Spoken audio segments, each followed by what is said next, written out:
Welcome to Speculation Sunday. We got Just Ask Danny in the house. How you doing, dude? I'm good. Mondo, let me know right now. Is the shrimp cocktail at DCA really that good? I really enjoyed it. I gave it 5 out of 5. Was it spicy? Let's go to that. Let's give some context and show. On the spice meter, it's like a 2 out of 5. So Okay. it's not something that's just gonna hurt your stomach like a freaking michelada.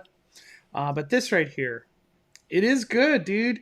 Surprisingly, it had like, I don't know, maybe 7 to 10 shrimp in there. It was just a cup full of shrimp, and for $12, I think it hit hard. It did. It really did. It was weird though, and it took a couple like, okay, it's because it's Fanta orange. It's not like Clamato based. So Ew, it's Fanta orange? the best way I could explain it, Daddy, is salsa with Fanta orange. That whatever you think that tastes like, that's what you're getting. That's what you're getting there. Oh, I don't know about It's that. not like a michelada. Nothing reminds me of a michelada, dude. But how's everybody doing? Thank you guys for joining us on this absolutely beautiful Sunday. Amazing weather right now. Danny, give us some updates on your podcast. I know you got a video coming out. Break it down for everybody, dude. Yeah. I had a new podcast episode come out last Tuesday per usual. I just talked about some Disney World Q&A travel wise. A lot of people had a bunch of questions, so I tried to answer as many as I could in relation to my trip. And then I also talked about my airline experience with Breeze because a lot of people had questions about that. And then I also put out a video, the first part of my Walt Disney World series. It's my travel experience on the plane, showing you the plane and all that kind of stuff. And then a tour of Port Orleans, which hopefully you can pull that up, Mondo, at some point because I want to show you like how cool Port Orleans is. So that when you're recommending stuff for a travel agent, you can see just how amazing this resort is. Dude, we'll check it out for sure. How has your week been? Give us an update, man. How you doing? How's this week for you? Good. It's nice to be back on the routine. Going back to Disney, checking out the only thing I don't like right now is I don't like our weather. I'm really not. What does that And mean? I live like, for those that don't know, like I live closer to the beach, and it's weird because I was with Mondo at Disneyland on Saturday, and it was hot. We were sweating. It was almost like it was 70% humidity, almost 67 or something like that. And I drove home to where I live, and it was 61 degrees with fog. And I'm just like, what? It's And I like, don't I even live guess that far away. I only live like 35 minutes, 30 minutes away, if that even. the So weather like, right now is literally cold in the morning, hot in the day like a summer, and then cold at night. It's freezing at night. oh man, and I feel like soon enough though, it's just gonna be hot all day, even in the night. Come summer, because we're right around the corner. It's about to be the end of May. Like, how's this possible? Freaking May 21st. Are you kidding me? Are you freaking kidding me? All right, let's get this party started. Thank you, everybody, for joining us. If you are new to Speculation Sunday, well, welcome. Thank you for joining. This is where we talk about Disneyland, Universal Studios Hollywood, Knott's Berry Farm. We're kind of, I've said before, in the in-between where we're waiting for the summer activities to begin. And for the most part, it seems like only Knott's Berry Farm is getting involved in the summer activities. And we'll get into that later with Summer Nights, Ghost Town Alive, and the opening of Fiesta Village. But I want to start off with a Q&A from you guys, everybody in the chat. You do have to be subscribed to join. And shout out to all the moderators always for keeping the chat fun, clean, and positive. That's what we try to create here on the Five Fire community. All right, everybody, if you guys got some questions, some subjects you guys want to talk about, post in the comments right now, and I'll try to get to it. Humidity kicked my butt at Disneyland Saturday. Remember when I brought that up to you, Daddy? I was like, I don't know what it is, dude, but I'm just dying out Yeah, here. we had already walked like 10,000 steps, and we were walking over towards Pixar Place Hotel, And Mondo was just like, damn, it's like so hot and humid. And I was like, it is. Dude, it was just crazy. Danny, are you going to the parks next weekend to get your Splash Mountain fix?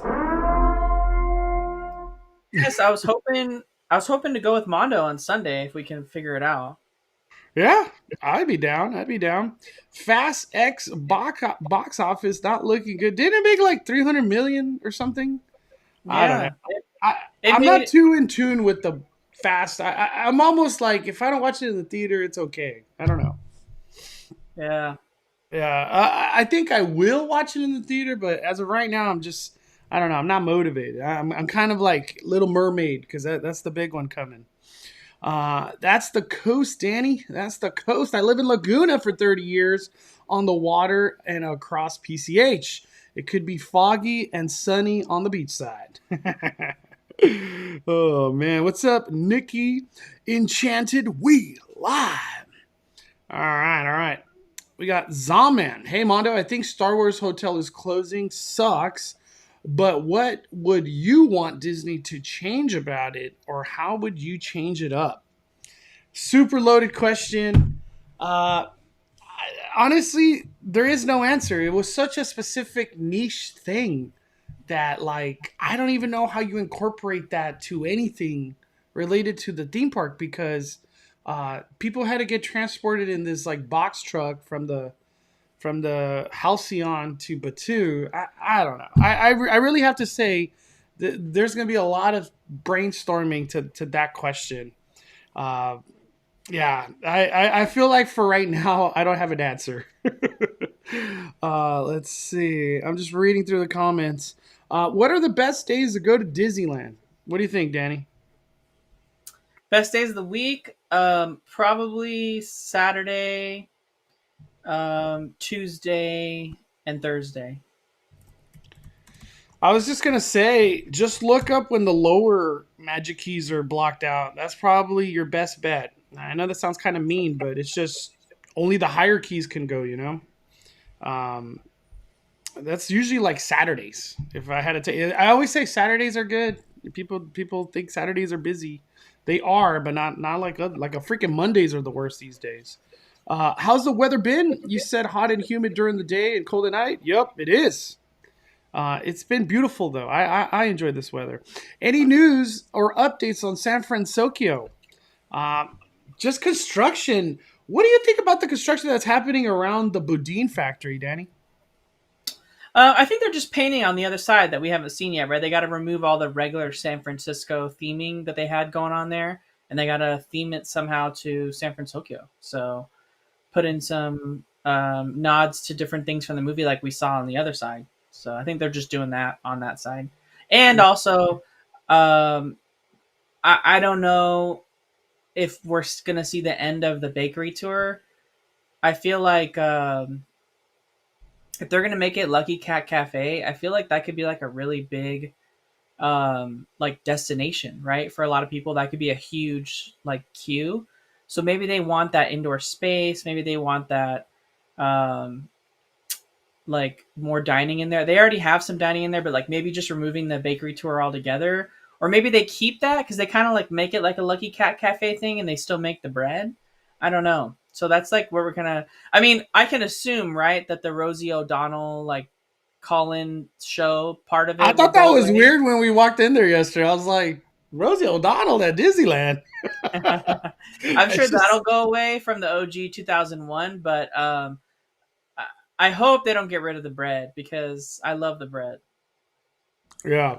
We got NF said your hotel vlog said number of DVC rooms in the new tower didn't equal all the new tower rooms. Who gets the extra rooms? And any guess? VIP? It's called cash. The people with cash get the extra rooms. Very Yeah, expensive roofs. mhm. That's just how it breaks down. It's not fully DVC. Yeah. The Um, original Disney really made it seem like it was. There must have been some. You know what? The only thing I could think of is that it was some sort of loophole, right? I feel like if the whole tower was fully timeshare, maybe there's some sort of weird change in how Disney's taxed on it or something. There's very it seems odd that Disney would only leave like 20 or so rooms to just regular guests, but that's all it is. It's like 344 total rooms and like 326 just for DVC. So that difference in rooms is just going to be the number of rooms available to just book as a regular guest on the website with, paying regular money for it. So there's probably some sort of tax reason as to why the whole 344 is not villas. We just don't know what that is. But Yeah. I'm sure that's what it is. Someone said the lower tier. It's Melissa. The lower tier Magic Keys are blocked right here. Let me look. Yeah, Look. we're beginning the block season. We're getting close to June. They ran out of days in May, so we're getting there. It's going to be the summer of block for Yeah, Imagine, and then a little bit of Enchantment. the enchant key is those are block days. Wow. Anything that's got a slash has got a block out. Anything with a round circle and a slash is just they ran out of reservations. Wow. Well, dude, pretty much June and July. Wow, I didn't realize that. Imagine Key is just that one's just out. Holy macaroni. Um, we'll see if the crowds go down. What do you think of Pixar character dining and lamplight lounge? I feel like it's a missed opportunity. I think if anything, Pixar character dining does come, it's going to be in the Pixar Place Hotel. Yeah, Um, I agree. it is a missed opportunity, Kaylee, but I think in Disney's perspective, they're like, if there's character dining, it's at Pixar Place, and what a great way to send people to that hotel because it's not so easy to send people to that hotel in general. Right. Um, I want them to bring Duffy merch to San Francisco. I don't care if it's not themed, but it's the only place besides Small World I can think of they could sell it there. I don't know where Duffy could go. Oh, man. We got a super chat from Rick Nick. He says, I had a bougie sunscreen for 3 months. 5 fires with my bougie bug spray, bougie homemade bug spray, peppermint, lavender, and tea spray. I haven't said the word bougie so much in a long time. I still have my bougie sunscreen. I just haven't. I feel like I haven't got there where I need the sunscreen just yet. But I could imagine around the corner. But I need that bougie, the definitely bougie spray for freaking bugs, man. I can't handle it. Also to Virginia Lake, gifted a membership. 5 fires, Virginia. Thank you so much for growing the Five Fire community. And it went to Nikki Enchanted. Heck yeah. I'll see the members Monday live stream tomorrow. We'll definitely be getting that tomorrow. Amy says the crowd was great yesterday. Today was packed and hotter than yesterday. Saturdays are definitely good days to go. It used to never be that way. Saturdays are great days to go. Always have been. I've been saying it forever. I hate to say it, but it's like all the passes are blocked, right? Except for one. So, well, I guess how it's become. I guess it's except for 2 if you still got a dream key out there somewhere. There's probably some people that have a dream key. I would not doubt it. Also, Rick with the super chat. Wait, no rooftop terrace bar or cafe? I don't know where that's in relation to. Feel lost right there. Maybe he's talking about like the DVC hotel? Nope, there's no cafe or anything like that in this hotel. They fought really hard to even just get a bar, right? So they're getting like a small poolside bar.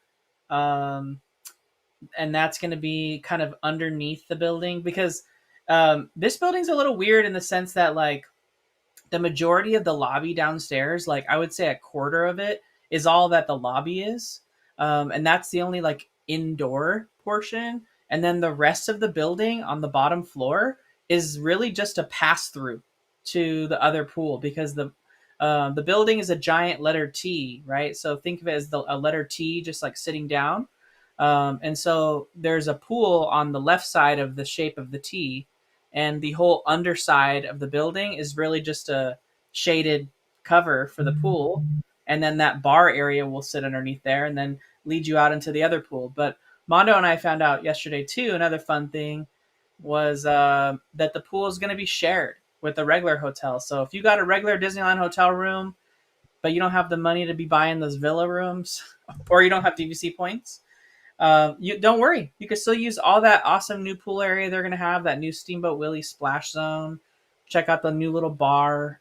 You can enjoy it all just as a regular Disneyland hotel guest. I love that. I love that. Instead of like just it's like DVC blocked. Only DVC people can do it. We got Kawhi Nancy. Let's go.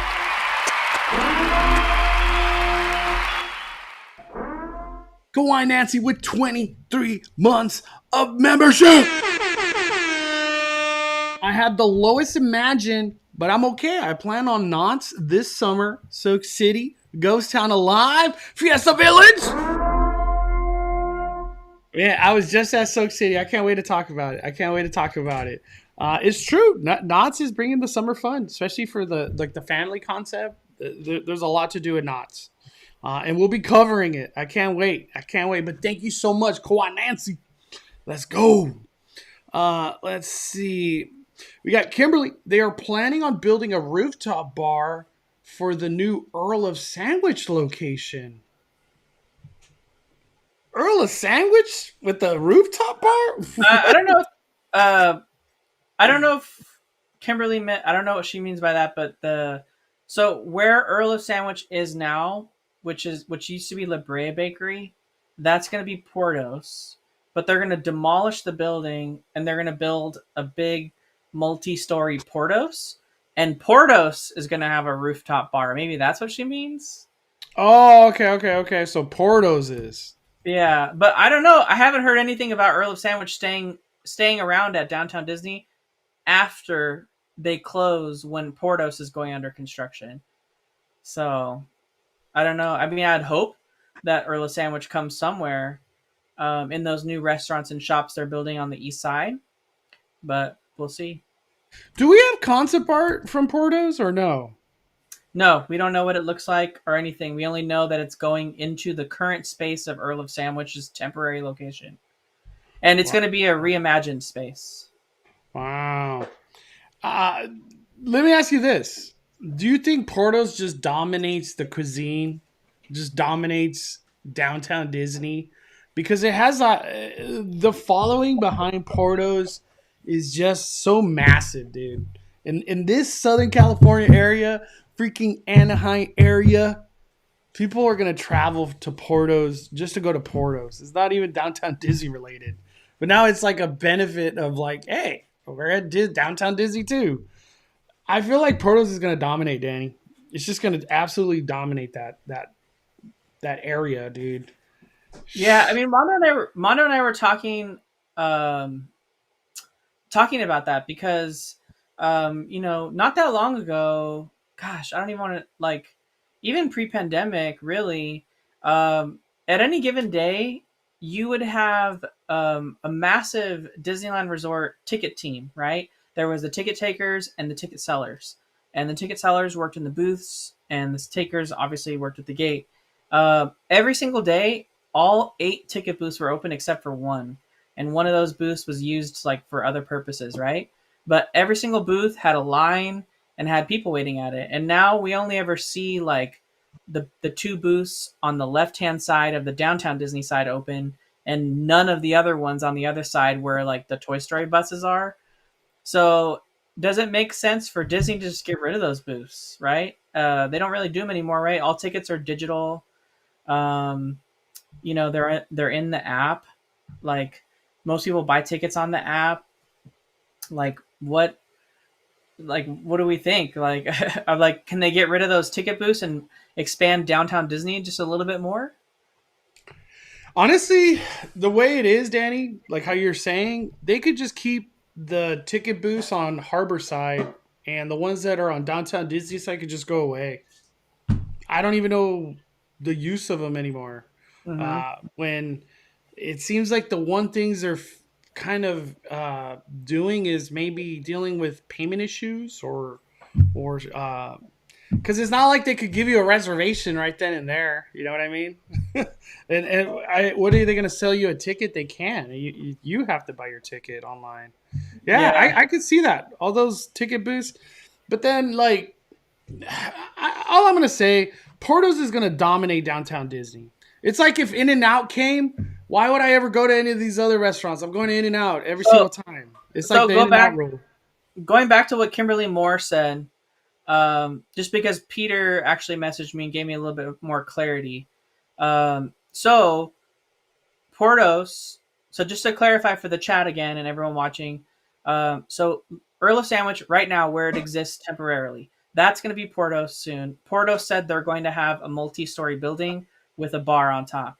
But what I got further clarity is that we have found out that Earl of Sandwich is coming somewhere to downtown Disney, where we don't know, but it's coming somewhere to downtown Disney. It will have a multi-story location, so Kimberly Moore was right on that wherever she got her info from. It'll have a quick service Earl of Sandwich that we all know and love on the first floor, a tavern restaurant that they're kind of experimenting with right now at the one in downtown Disney on the second level. And then on the rooftop, Mondo, they're going to have a bar. So it's going to be like tri-level. The freak? Earl of For an Earl of Sandwich? I know. For an Earl of Sandwich. This is what Peter said he heard. So Kimberly was right in what she heard. So yeah, Portos is going to be popping with multi-stories. Earl of Sandwich is going to be popping with multi-stories. I kind of like this idea. Look, you're looking at Earl of Sandwich right now. I kind of like this idea though, Mondo, because I don't remember if I took you up there or not, but the Coca-Cola bar in Disney Springs. I'm gonna say no. I'm gonna say because no. they've got like a restaurant and like a shop that's multi-stories, and then on the rooftop there's that big Coca-Cola headquarters in Disney Springs, and there's a rooftop bar. So that's kind of, I like that concept because it's really nice to be up there, especially like even on that west end right there where that dirt pit is. You have to think what's right behind that dirt pit. Right behind that dirt pit is the most expensive tower at the Disneyland Hotel. That's the Adventure Tower. And all those rooms that are facing the dirt pit, those are the premium fireworks view rooms, concierge level, signature suites, Mickey Mouse penthouse. They're all in that building. So those are premium. Those rooms are facing a premium direction because they're facing perfectly the fireworks. So, and because they're high enough, they can also see World of Color too. But so why not make a rooftop bar on one of these locations right here? Because, hey, that's going to have an amazing fireworks view. What a weird conversation. At some point in the next, 18 months, they said. Like, hey, Danny, you want to go to Earl of Sandwich to watch fireworks? And go get a drink? Let's go get a drink at Earl of Sandwich. Is that the clip that I sent you, Mondo? Okay. Yeah, we'll go deeper into the dirt pit stuff in a little bit. I just want to get through these questions that everybody's asking. So yeah, we got rivals. Kimberly Moore is in the chat. You were right. Sorry about that. Kimberly. No, dude, is rat. I didn't even hear that. I've never heard that. I haven't heard that rumor yet. So damn, there's a lot. There's a lot of bars coming. It seems like to downtown Disney, but we'll get into that. We'll get for sure. Rivals, do you think we'll get an announcement for HHN by the end of May? June is certain, I would say. Yeah, I think they're just going to wait till June. There's no point. There's just no point anymore this month. I think June we'll get like 2 announcements. These announcements need to start coming, especially leading into Midsummer Scream. I really hope by Midsummer Scream we have all the announcements. It sucks when it gets dragged out so long. It's good to create the hype, but dragging it out, I don't know. I feel like it hurts. Let's Mondo, see. you got a Venmo super chat, Mondo? Oh yeah. Real quick before we get to that, is from Kaylee. Benji says, in your opinion, how many of those 344 DVC rooms will be booked up? Is there enough DVC members to keep that tower filled constantly?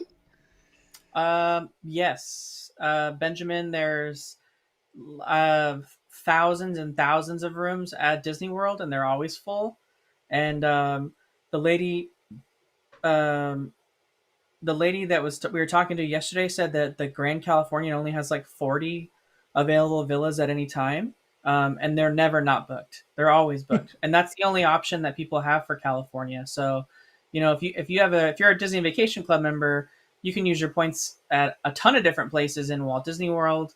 You can use them at Alani, but right now the Grand Californian's very small selection of villas is all that they have. And keep in mind too that not everyone has the amount of points available to book a 2 and especially a 3-bedroom grand villa. So your studio villas and your 1-bedroom villas fill up first, and there's not very many of those at the Grand Californian Hotel at all, like less than 20 probably. So it's a very small amount, and they're always booked. And most people only have that amount of points, right? They're not, at least when you're talking about, hey, let's go spend a week. If you're doing a weekend, maybe you can stretch your points and do like a 2-bedroom or a 1-bedroom. But the nice part is that the Disneyland hotels, villas in the Discovery Tower, they're going to be offering like a duo studio and a regular deluxe studio. So a deluxe studio sleeps 4. That's kind of what all the villas and all the different properties for DVC have been offering. They sleep 4 at like a typical like 2 queen bed hotel room. And then, but this new duo studio is a cheaper option for people with a smaller amount of points, and it only has 1 bed in it with 2, like 1 bed that sleeps 2, right? So, and it's not even a king size bed; it's a queen size bed. So it's a little bit of a way for people to offer options for all things. But I would imagine the Disney Vacation Club rooms at the Disneyland Hotel are always going to be booked, like always. There'll be very few times of the year probably in off seasons where like school wise where you might be able to find them. But as we found out yesterday, there's going to be always a select number of rooms that you can pay for. We just don't know what those villas are, right? She just told us that 344 were the total amount. 326 was what was being held for Disney Vacation Club. So whatever the in between is, we don't know what kind of rooms those are going to be. DVC Hotel is about to make a lot of money. We got Kaylee with the Venmo Super Chat at the Cali Bay. Kaylee says, do you think Lamplight Lounge should be character dining? My heart says, hell yeah. I just promise you, my heart, it would be character dining. If I was in charge of that, it would for sure be. Do you think they will retheme that area between the swings and Little Mermaid at DCA? That there always seemed random, and it used to flow when Paradise Pier was cohesive land. So she's saying like from Silly Symphony swings to Little Mermaid. So that Bayside Brews, Paradise Garden Grill, all that stuff, into Goofy Sky School and that other souvenir summer shop. Does Disney go out of their way to change any of that? If I had to say, it should all be just Pixar. It should be Pixar. Why wouldn't it be Pixar? Same thing with the jumping jellyfish. It should just be like Paris, where it's Parachute from Toy Story. The original plans from John Lasseter, because John Lasseter actually developed the plans for Pixar Pier.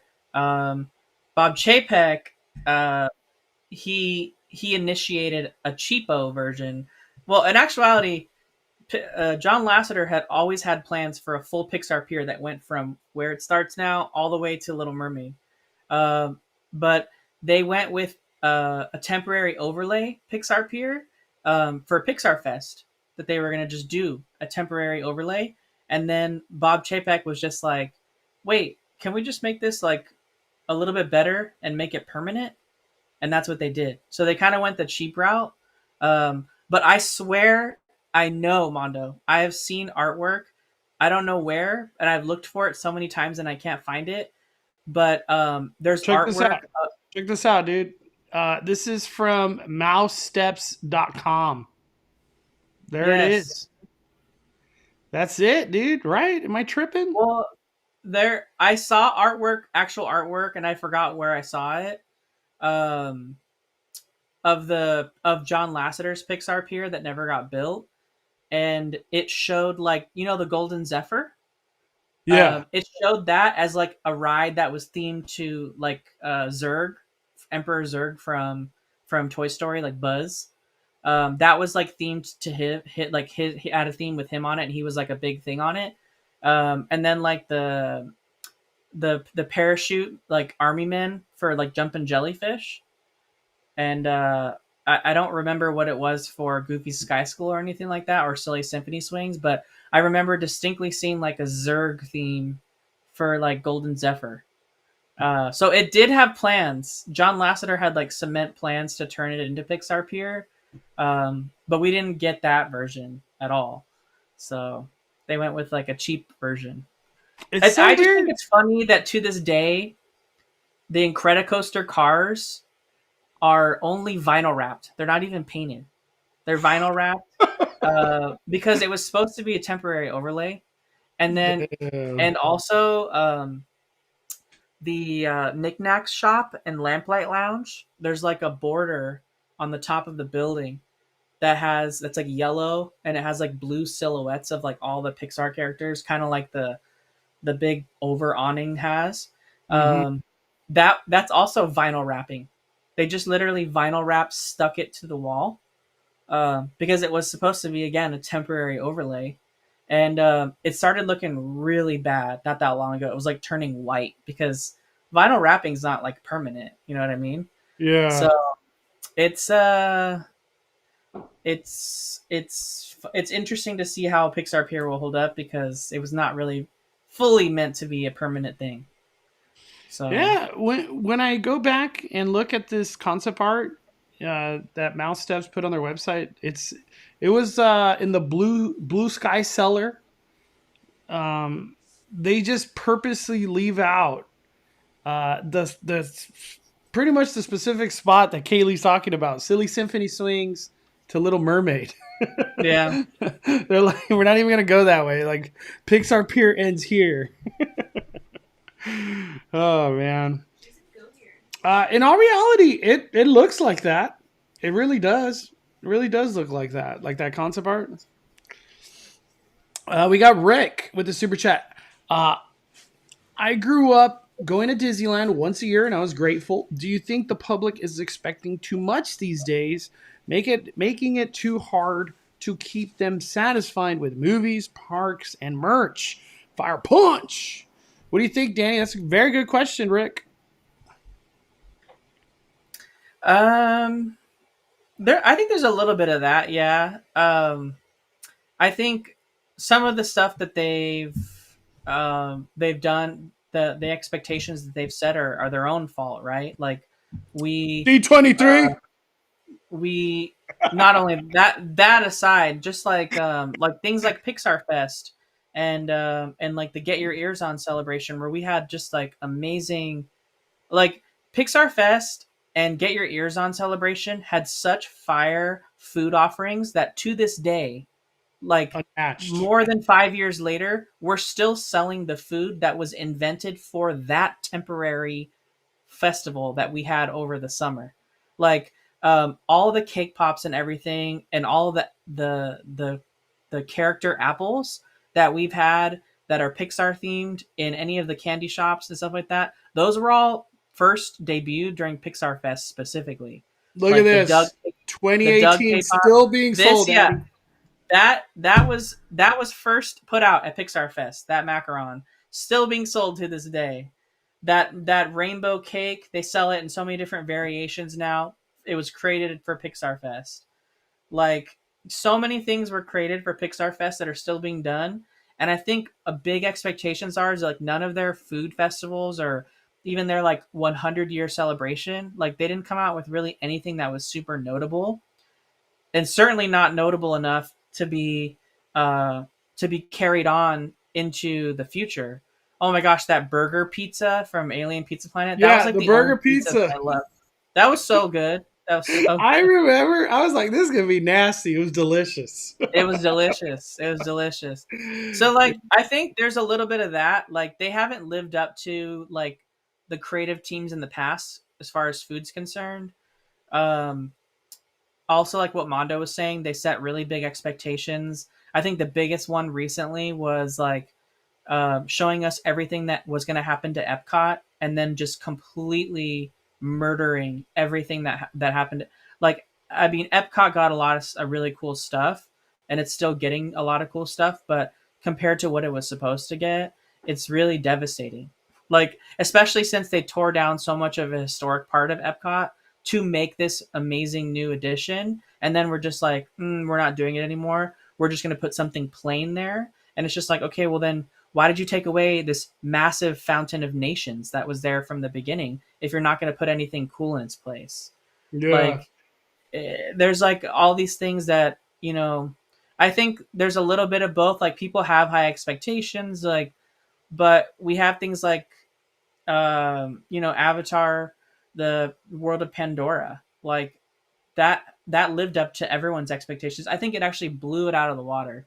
So when people experience that, when people experience things like Galaxy's Edge, where like the amount of detail put into Galaxy's Edge is like literally insane on so many levels. Like when they experience those, and then they see things like Pixar Pier, and then we get things like, like San Francisco Square, which is kind of like just an afterthought.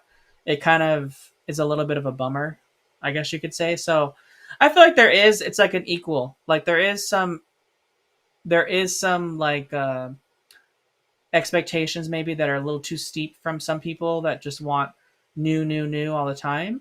But it's also a lot of Disney's fault too, equally, I feel. Oh my god, dude! Check this out. Benji found it, dude. Benji found it. Hold on. My answer to Rick. I feel social media changed the curve of popularity, and I almost want to just coin it as the rose gold ear effect. Yeah. Where Mondo it's said this, Mondo said it. Spirit jerseys ruined Disney. Mondo said it. He's the one that said it. it's like if you guys all remember the rose gold ears, it was like the biggest. I don't even know if anything has touched that hype other than the Beauty and the Beast Rose Cup. Those are the only two contenders of extreme hype. But I feel like that's like the timeline where things were kind of more normal to where social media changed everything. And the rose gold, I'm going to call it the rose before the rose gold ears and after the rose gold ears. But after the rose gold ears, it seems like there's this tremendous hype to then a extreme steep fall off of irrelevancy. And Danny's heard me say this like probably 1,000 times over the years now, that Disneyland's battle is irrelevancy. Trust me, it is. Like I remember when something would come out, it would have like this long lasting effect. I'll give a prime example. Mission Breakout. I feel like Mission Breakout is still like just talked about. It's still something that people look forward to and stuff like that. And it took them less than a year to do that. Less than a year. And I'm not being mean or being critical about it, but I'm just giving an example. Tron. To me, I feel like Tron has just fallen off the earth. Nobody talks about it. Nobody cares to get on it. No, like unless you're traveling and it's like that one thing you want to do. But like from a social media aspect, it just fell off the earth. The most, I guess, the one that's very in the open right now, the Galactic Star Cruiser, is like extreme hype.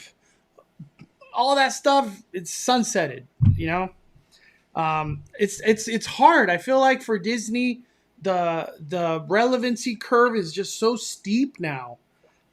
So I don't know. It's a tough battle for theme parks, and how Danny said a while ago that Tomorrowland should just become essentially Retroland. The thought of what the future was going to be, but like from back then, it's timeless that way.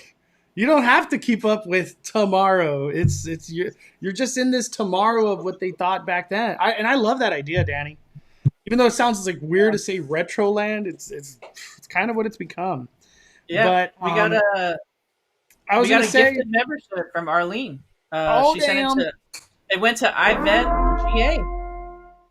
let's go! Thank you for the gifted membership, Arlene. Heck yeah, for Yvette. Let's go.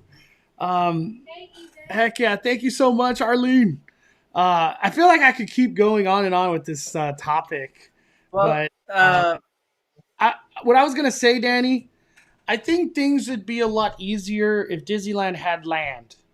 If Walt Disney World just cared about investing more in a new theme park, because all these problems would be solved instead of retheming, reimagining.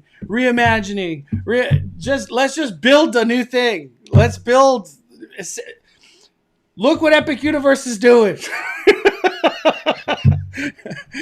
It's just, we'll leave it at that. We'll leave it at that. But yeah, it's definitely a struggle for theme parks because yeah, it's just I was just gonna say irrelevancy curve. I got a Venmo super chat from Kaylee Carnahan.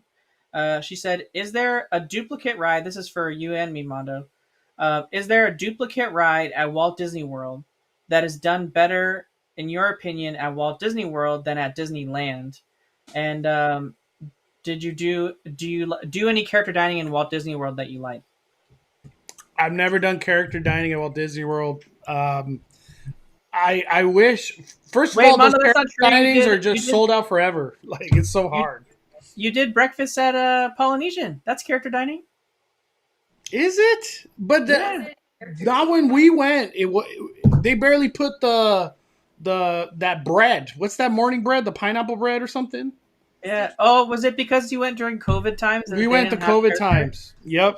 And they charged just the same as if it was character dining. I want to throw that out there. No, but it is character dining now. You got Stitch. We did have somebody playing with the ukulele walking around, which was really cool. But no character. There was no character like Stitch and stuff like that. What's your answer, Mono, to the better ride at Walt Disney World than Disneyland? That's a dupe. Like, do you like their pirates better? Our pirates, their Peter Pan, our Peter Pan, their Winnie the Pooh, our Winnie the Pooh. I'm just the one that comes off the top of my head. Jungle Cruise. Dang, their Jungle Cruise is bomb. Their Jungle Cruise is fire at Walt Disney World. We can't touch it. They got an indoor scene, crazy, and it's bigger. They got a Cave of Wonders. They got. Yeah, that's off the top of my head. Jungle Cruise. We can't touch their Jungle Cruise. Yeah, if I answered that, I would say Jungle Cruise or Peter Pan. Their Peter Pan is like phenomenal. Like, especially the line for Peter Pan there. I've never done Peter Pan in Florida. That's just, as crazy as that sounds. Peter Pan is the best, and I love it. And then as far as character dining, unfortunately, the only character dining that I've done at Disney World, the only one I've ever done is 1900 Park Fair, and it's gone now. But they're turning it into something cool and brand new. And it's still going to be character dining, but that was at the Grand Floridian, and it was like the Mary Poppins character dining. It was like super fancy one. It was really fun, but they've got a lot of character dining options. I've just never really do them usually. Yeah. So. To end real quick too on the whole relevancy topic, I think Disney's biggest struggle is the merchandise relevancy. It's so steep how fast things become irrelevant. Rick with the super chat. Eventually, there will be a lightning lane for the Disneyland Resort. We will see if they bring Disneyland Forward. It's gonna get wild. Mondo, Peter in the chat says now we can use BRG for before Rose Gold and ARG for after Rose Gold. So those are like eras. So you're like, oh, that was BRG. Yeah, that was BRG. Like if you've been doing social media enough, you would understand the craze that went down for those rose gold ears. I couldn't even think of another ear that like hit anywhere near that level of hype. It was merch that was so popular that it spawned that it spawned its own merch based off of it. So like they had rose gold cake pops, rose gold cupcakes. They Rose had a gold spirit jersey, rose gold little ornament ears. It's like Yeah. Disney's like, imagine in one of their meetings, what other stuff can we put rose gold on, Danny? Get it done. Remember they had the champagne too with the little rose gold topper on it, and it was They did rose gold churros. Yeah, rose gold churro. They had it. I like that, Peter. Churro. RBG and then ABG after. I think it's also Disney moving away from quality and artistry in order to make a quick buck. We all go to Disney because we want to be wowed our whole lives. Now things are very unmemorable. I still think Disney is incredibly memorable. It's just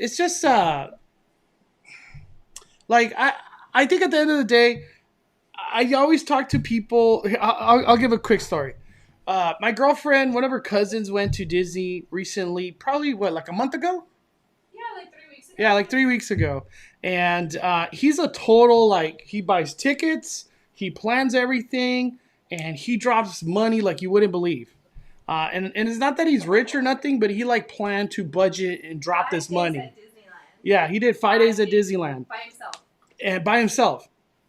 And to him, he had like the most magical trip. He got to build a lightsaber, Oga's Cantina, freaking, he bought like the Kylo Ren robe, I think. And he went to Trader Sam's. He like drank at DCA, this and that. The concept of like somebody traveling from like far away to here, they're gonna have a great time. The local perspective is where things are changed and kind of that whole concept of like, they're not doing enough and da da da. But from the outside perspective, I'll say the ticket buyers, they're still having a great time. I think at the end of the day, there's so much. Disneyland is the perfect theme park. It's efficiency to the max. Like you can't fit nothing in Disneyland anymore. Like that's it. They've peaked. But yeah, I think memorable memories and all that is still happening day in, day out. Disneyland's wonderful. Johnny with the super chat. Mondo, you should do a video on the areas where Disneyland Forward would go. See how big it is instead of looking on Google Maps. Those areas are big. We've done multiple videos of those. Yeah, I have. I did that on Mondo's channel with him, and then I have a video on my channel where Mondo did it with me. So we literally walked, Danny, we walked the whole ground of Disneyland Forward, like literally. Yeah, it took us like all day. We did it like, we went everywhere. Yep. I almost want to say Spirit jerseys kind of ruined the creativity of magic, or of merch though. Like, because Spirit jerseys spawned the whole like, just make it a different color. It's the same thing, make it a different color. And then it became the Loungeflies. It's the same Loungefly, just different IP. And I feel like they've struggled to get out of that. I feel. But you know what? Disney always looks at it as like, I just got $80 out of you. So it's making money. We got my Alyssa with 7 months of membership. I remember those rose gold ear hype took multiple tries to get them. Green alien popcorn bucket was hype too, but people got mad because it was for APs only. Wow, I forgot about that. I always think it's crazy. Disneyland merch, all this hype, all this stuff, and then it just collects dust. And that's one thing I've always like, it took a while for me to be like, I don't need to buy that, Even though I really want that, I do not need to buy it. And I think the last one, like bucket-wise, where I was like, I want to buy it so bad, was the AT-AT bucket. I want it so bad. I still want it, but it would have been collecting dust. Yeah. Are they selling WDW merch here in California? Now it's kind of ruining the charm of going to Walt Disney World. Maybe Orange Bird merch, but not nothing that I could really like pinpoint. Ratatouille. I take it back. There is a lot of Ratatouille merch. That is Florida. Yvette GA says Disneyland's decline in fun and great experiences as your group surpasses 6 people. It's hard to accommodate and move around the park. You need to be flexible. I totally agree. I always say follow the magic. Follow the magic. That's like that's my rule of thumb at Disney. Just if this looks ridiculous, we're not doing it today. It is what it is. We go on to the next one. Joanna says, I'm a sucker for Loungefly. Man, Disney, they pounced on that one. They definitely did. All right, let's get Speculation Sunday started, everybody. Woo! All right, so I'm excited to talk about Disneyland. I want to start off with that, Danny, because I don't even want to save it for the main event. We're going to talk Disneyland now. All right, where do you want to begin? I'll let you start this one, Danny. We're doing Disneyland first? We're going Disneyland first. Should we just start off with this because I feel like this is important? Or do you want to start off with something else? No, that's good. So one crazy thing to see here, and I'll play the video, is look how far away from the walkway this is. Look at that. Damn.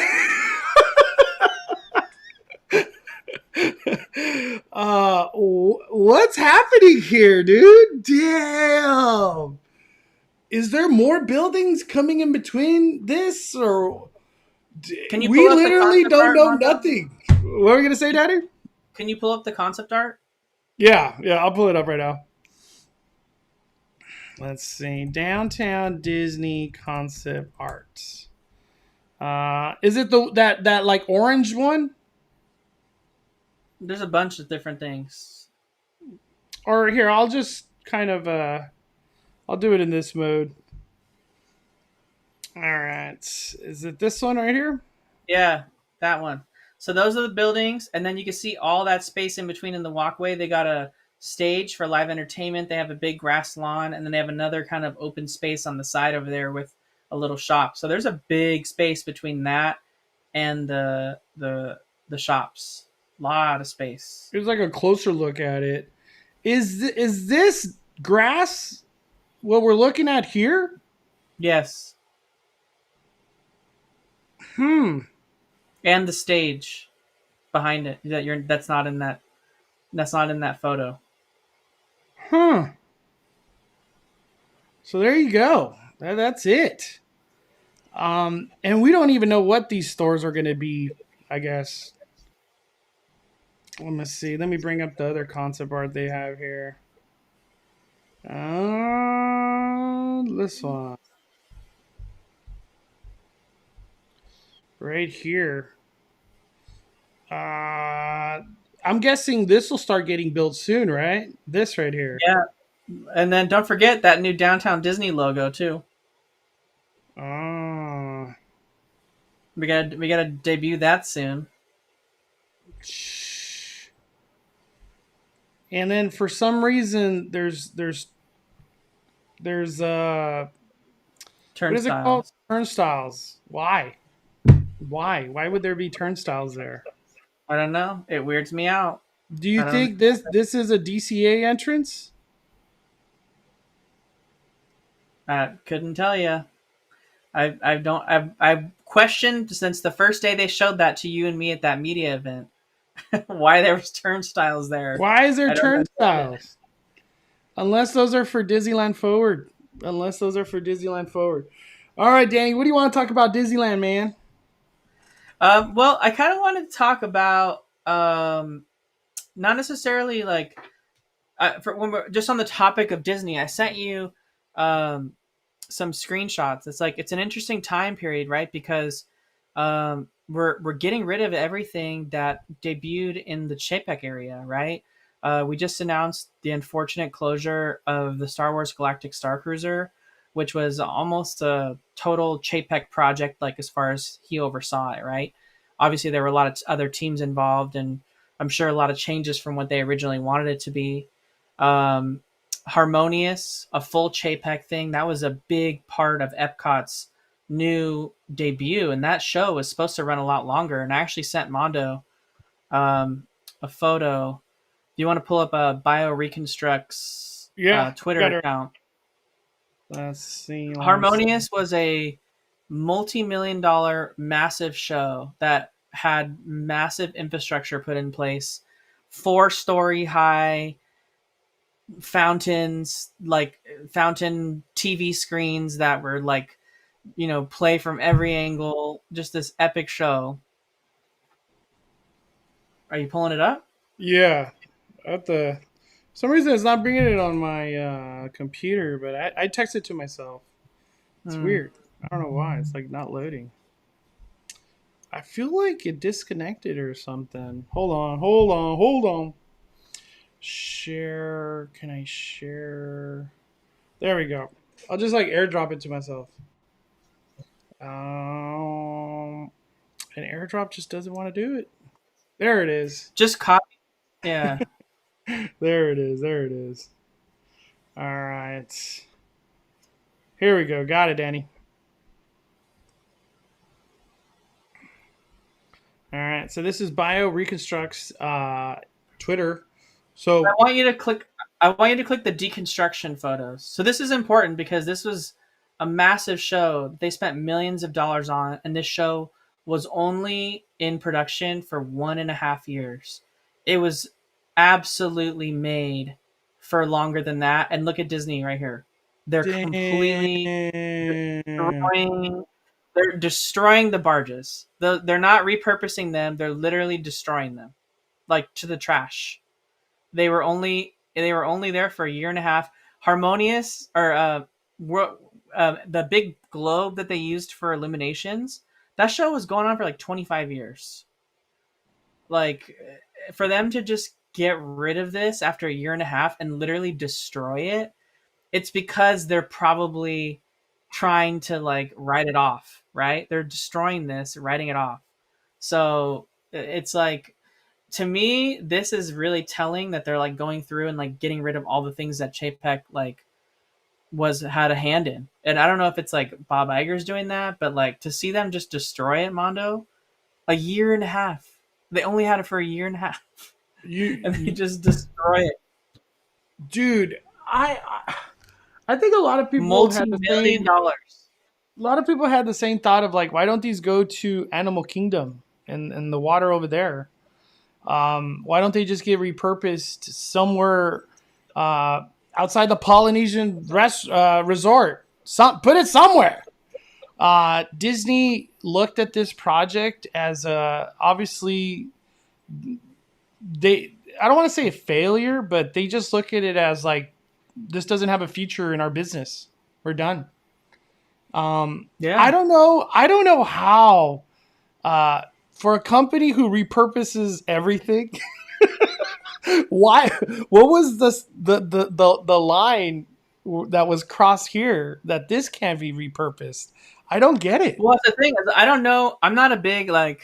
I mean, I am like a business major, right? But like, I don't know the ins and outs of like when it comes to operating your own business and like tax write-offs and whatnot. I know like for the purpose of someone who runs a business, right? Like pretty much everyone knows that like you can write off expenses, right? And it goes towards helping you pay less taxes at the end of the year. That can be, maybe a car that you're leasing, or it could be, any business expenses, like maybe you pay for internet, right? That can go towards it. Well, like, I don't know. I know that companies, when you're dealing with revenue and stuff like that, you can report losses. So maybe they made the decision to just destroy Harmonious as a loss so that it can help them with their taxes. Because remember, Disney also canceled another Bob Chapek project, which was the move to Lake Nona. The Lake Nona project was the biggest one, over $1 billion, to move most of the offices in Glendale and Burbank over to Lake Nona in Florida, right next to Orlando International Airport. Disney was supposed to get over a $500 million break in taxes for doing that. And, maybe because they canceled that project now, they need to make up that tax break that they're no longer getting. Maybe they do that by destroying new projects and then showing them as a failure. So it's sad for Harmonious because it feels like such a waste of money. But and I personally really liked Harmonious. I didn't hate the show at all. So I enjoyed Harmonious. I thought it was good for what it was. What was the one that I saw, Danny, when we went to Florida for the first time, where they had the Sea-Doos and that's Epcot Forever. yeah, Epcot Forever. I don't think it lived up anywhere near the hype of Epcot Forever. Epcot Forever hit hard. I loved Epcot Forever. I almost like wanted to cry when I watched Epcot Forever. I remember that. Kaylee says, "Can you blow the horn for Tortilla Joes? R.I.P." Did some news come through? What? I think we've all speculated that Tortilla Joe's was going to close. I don't know if it got posted somewhere that they are closing. I haven't heard nothing. I haven't heard. I don't want to hit the horde. We don't know. Like I don't want to hit the horde for saying like it's gone. We've speculated that it could be gone, but I have, as far as I know, I haven't heard nothing like that. A closure is like imminent or something. I don't know. I do want to show you this. What were we gonna say, Danny? I was just gonna say, obviously, like I think Mondo and I were dining there one time, and the cast members told us that just in conversation that it was going to close. But people can say whatever. That's you can't take that as like an announcement from anyone until like the Patina Group or someone officially announces it. But I think it's safe to say Peter mentioned it in this chat earlier, and I've talked about it multiple times, right? The Patina Restaurant Group, which owns a lot of restaurants at Walt Disney World and at Disneyland. They are the owners of the Naples restaurant, the Naples Quick Service. They're the owners of Tortilla Joes, the Tortilla Joes Quick Service. They were the owners of Catal, the owners of the Uva Bar. So we already know that Catal is closed, and so is the Uva Bar. Those were Mediterranean restaurants. They're closed, and they're being replaced by Mexican restaurants. Well, what is Tortilla Joes? Tortilla Joes is a Mexican restaurant. So it doesn't really make sense for Patina Group to have a Michelin star chef Mexican restaurant and accompanying bar that serve Mexican food and then offer lower quality Mexican food literally right next door at Tortilla Joes. So it's safe to assume that it's going to close, and that all the rumors about it closing are true because of the fact that Centrico and Paseo are coming. So that space, whether that space is for that massive giant Earl of Sandwich that Kimberly Moore was talking about earlier, or maybe that's the space for Din Tai Fung, we don't know. We'll have to see when Disney finally talks about it. But like Mondo said, in that luncheon meeting that Ken Potrock had, he mentioned that the changes happening in downtown Disney would be taking 18 months. That's a really long time. So there's a lot still left happening in downtown Disney that hasn't happened yet. So we're just seeing the surface of all that right now. Man. Yeah, I don't think I think we've all speculated Din Tai Fung could possibly come where Tortilla Joes. But nothing's official. Nothing's official. It's all speculation. Check this out, Danny. I want you to see this. I don't know if it makes it better, but it looks really cool. That's what it is. I swear I saw that. I swear I saw that. Shout out to Benji. He found it. What? Oh my God. Send me that because dude. Wow. I've referenced that so many times and I couldn't remember where I saw it. But that's what that was. They had an entire Pixar what Pier in the Baba freak is this? They had an entire concept for Pixar Pier that changed everything to Pixar, and I remember, and they just stopped because budget cutting, right? So that's one of the budget cuts right there. I'm not trying to be mean, but I feel like this reimagining is budget cut. You know what I mean? Like, well, it's just a Zurg in the entrance. They budget cut so much, Mondo, that they didn't even theme it. They just left it Golden Zephyr. It's just like, what? As weird as this sounds, I would take this. I'm good. Make it Zerg, sure. I'm cool with it. It is what it is. Wait, what are the other photos? What are the other photos in that post? No. This I put it on my Instagram story. It's just this one. It's just this one. Oh, okay. But is this so like how Kaylee mentioned earlier? Maybe Goofy's Sky School, Paradise Garden Grill, all that's Boardwalk Pizza, whatever it's called. Silly Symphony Swings. It could have been Pixar, all Pixar, right? I mean, we got this concept art out here. That's crazy. We got a super chat dropping 20. Ryan with the super chat. Since Disneyland does not have Fantasmic until at least Labor Day, do you think Disney could bring back Paint the Night Parade for the nighttime entertainment? No.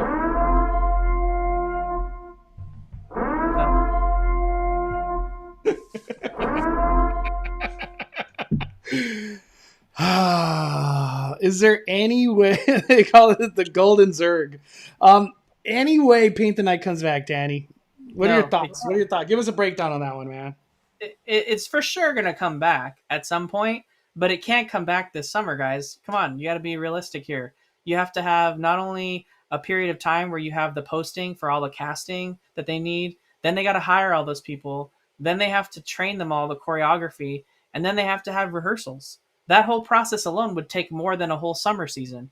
And then it could finally debut in something like spring or like January. Like to say that they just all of a sudden, bam, wow, put out the Paint the Night Parade and magically everyone knows the choreography. No. So there's no hope for Paint the Night coming out. There's never been a single job posting for Paint the Night Parade audition. So you guys don't even consider it a speculation because it's not even a possibility. Yeah. I think everybody would want Paint the Night to come back. Obviously, it's like a beloved parade, but I think the resources to make something like that come to life, like essentially in like 2 months, I don't think it's possible. The resources all went into Magic Happens, like that was priority. Whatever staff. Yeah.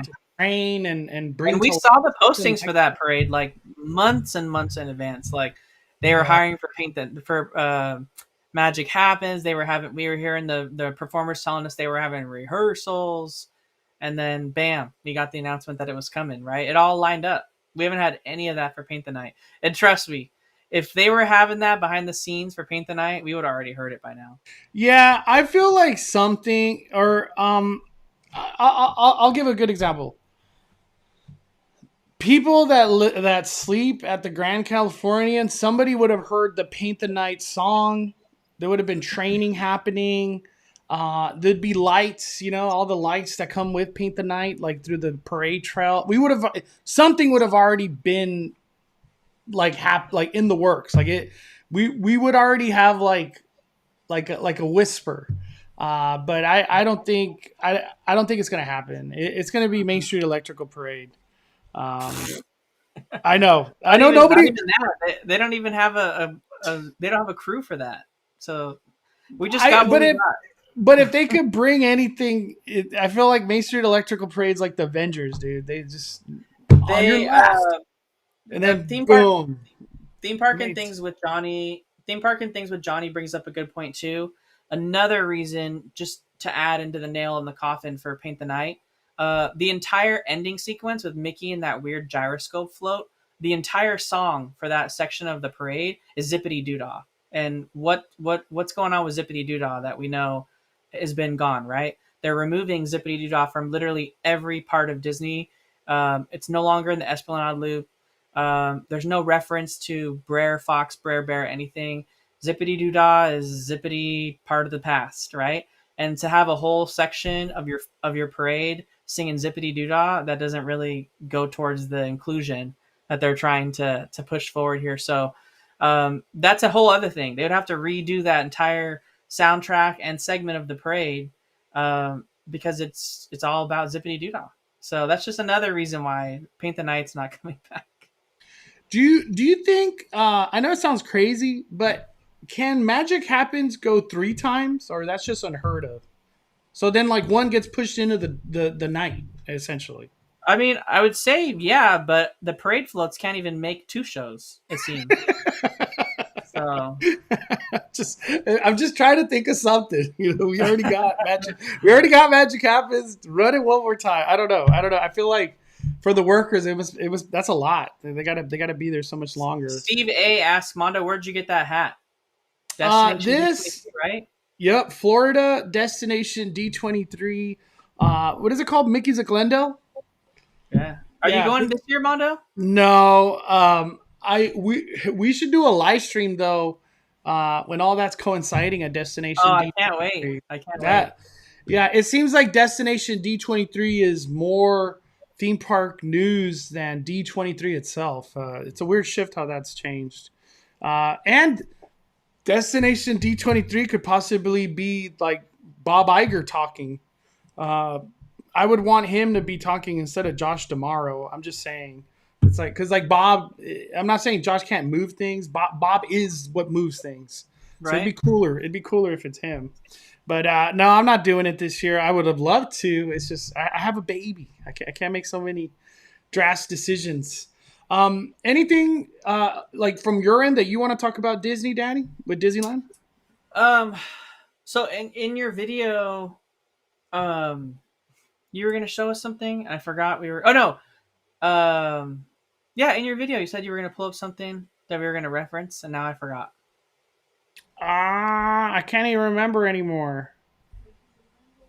Mickey's a Glendale. I don't know. I can't remember. Well, just to go over some quick news for Disneyland, right before we go to a different theme park. So we have a couple things coming up. Obviously, we're right around the corner from June 1st. June 1st is when the closure ends for the Matterhorn. So it's been closed since April and will be closed up until June 1st. So we're right around the corner from that. May 30th is the last day of Splash Mountain. And then May 31st, it will be closed and reimagined to Tiana's Bayou Adventure. Then don't forget, we have a couple really big closures going on. Over in Fantasyland, we have Peter Pan, Alice in Wonderland, and Mr. Toad's Wild Ride all closing at the same time on June 5th. Alice in Wonderland and Mr. Toad, they're going to reopen first. They're going to reopen on the 16th of June. And then Peter Pan, though, it's going to stay closed the entire month of June. And it's going to reopen at the very end of June. June 31st, I think, or 30th. So there's a lot of refurbishments going on in times you would never expect there to be. Right in June. No, like, not hey, when can we take 3 rides down to Fantasyland? The first week of June. First week of June. Do it, right? Then, of course, the other big news that not a lot of people are talking about, Mondo, is we got the walls back up in Toontown again. So the Centennial Park, which has the tree that caused all the discussion when Toontown first opened, it's all behind walls again. There's no one allowed to play in the Centennial Park right now in Toontown. It's all behind walls. And actually, if you go to the Max's treehouse in Goofy's backyard, you can actually see right into that space. It's like you don't even have to try. Like it's like below shoulder level when you're up there, just looking into it. The only thing that I saw, Mondo, when I was over there, is all the ground around the tree has been ripped up, just only around the tree. So maybe a new tree. I don't know what that means. I don't know if they're reinforcing like the tree. Our friend Jared said maybe they're reinforcing the tree. Maybe it needs to be reinforced a little bit for like winds and stuff like that. Maybe they're adding like the lighting elements they said it was gonna have. Maybe that's being added, and they're kind of like pushing that through the ground. Maybe Mondo said, maybe it's a whole new tree. I don't know, but it's it's that's the only thing I saw was the ground around the tree was cut out around it. So they're gonna have to put it back. I don't know if how they're gonna redo that space, but that's the reason why it's closed right now. It's the only thing I could see that was being worked on in there. Real quick, whoever reminded me, thank you. It was this. The things relying on it, whether that's transportation or meeting family members, it's worth it. Go to the resort. All right, so I'm staying over you here go. at Disney's Port Orleans Riverside. The lobby's just right over there. And we got to our room, 8573, so let's go ahead and head in. We're staying in the Magnolia Terrace building, or Magnolia Bend. So here's a look inside the room. This is the Magnolia building. This is, again, Port Orleans Riverside. This is a moderate resort, Port Orleans Riverside. There's also Port Orleans French Quarter. So this one has a kind of more royal theme to it. It's not one of the royal rooms because they do have royal rooms, and the royal rooms are actually in Magnolia Bend. So in this building, but in a different one that have the Tiana, actual Princess Tiana themed room. But they have some... Did you fit comfortably on that bed? Oh yeah. But fast forward a little bit to like the actual tour of the resort. More like that. Yeah, I think it's so cool. Like, I was gonna say it's because the bed looks short. That's because I know you're tall. oh, they're queen beds. Yeah, they're queen beds. Okay. I think the cool This part about staircase this here though, is the river. if you just want to play it model, you can turn off the volume. If you want to, the cool part about Walt Disney World, just like totally different subject for people that have never been, is this is such a huge resort, and this is one of over 30 resorts at Walt Disney World. So like we got these like little tiny hotels over here, the Grand California and all that. In comparison to these are like giant all-inclusive resorts, and this is like a hotel. This is like one of 30 plus. I almost feel like you're just like in this. You're not at a Walt Disney World resort. You're just somewhere else. Yeah, this is just like for people who are watching. This is just a hotel. This is just one hotel. So like, this is the Port Orleans Riverside Resort. So it's crazy. There's just so much space over there. But yeah, definitely go check it out if you haven't already to get an idea. Port Orleans Riverside is like one of my favorite moderate resorts at Walt Disney World. I've stayed there 3 times now. I love staying there. And you can take boats. Those people were all lined up for boats that go to downtown Disney. Or you can take a bus wherever else you want to go. But it's like you can be like over a mile away from the lobby. That's how big the hotel is. And that's just, like I said, one hotel. Damn. Jesta says, do you believe Fantasmic being gone till September means the 2.0 show will be coming? I think a new version of Fantasmic's coming. I don't know what will be lost, but I really believe a new show's coming. I couldn't tell you what gets added. I guess whatever's popular Disney Plus these days is going to be added. So Encanto, Turning Red, Bluey. Yeah, they what do you call it? Yeah, Disney announced, obviously, that's another news we didn't talk about, that Fantasmic was going to continue being delayed or paused through the Labor Day holiday, which means Fantasmic's missing the entire summer season. They mentioned they were going to reach out to all the guests that had Fantasmic dining packages or dessert packages or whatever, to let them know of the change and the closure. But also carefully worded that they carefully worded 2 different things. One of the things they worded was at least Labor Day, which means it could be next year. This is the 3rd time that they've pushed this date out, right? First, it was like 2 weekends afterward. Then it was like the Memorial Day weekend. And now it's Labor Day. So this is the 3rd time it's been pushed out. And they said, and every single time they pushed it, they said, at least. So they also mentioned here, teams are actively exploring alternate entertainment offerings for guests this summer, and we look forward to sharing more soon. So, but more important is They're, soon is now. Summer's now. They also mentioned in that same statement, Mondo, there's a different part of the statement. They mentioned that they were going to be adding some new things, new elements. That's the reason why they just decided to. It sounds like maybe they were able to get it working, but they wanted to. Here's the go. They were taking this time to evaluate the show and explore opportunities to add new magic and touches for guests to enjoy. Boom. So Frozen's coming, Encanto's coming, Turning Red's coming. There it is. So we got, we've only had Fantasmic 2.0 for not very long, right? We had Fantasmic 1.0 for almost 30 years. Almost 20 years when it went through. And then I think the last, or over 20 years. I don't even remember exactly what it was. And then we got Fantasmic 2.0 not that long ago, which brought with it that Maleficent dragon that caught on fire. That was Fantasmic 2.0.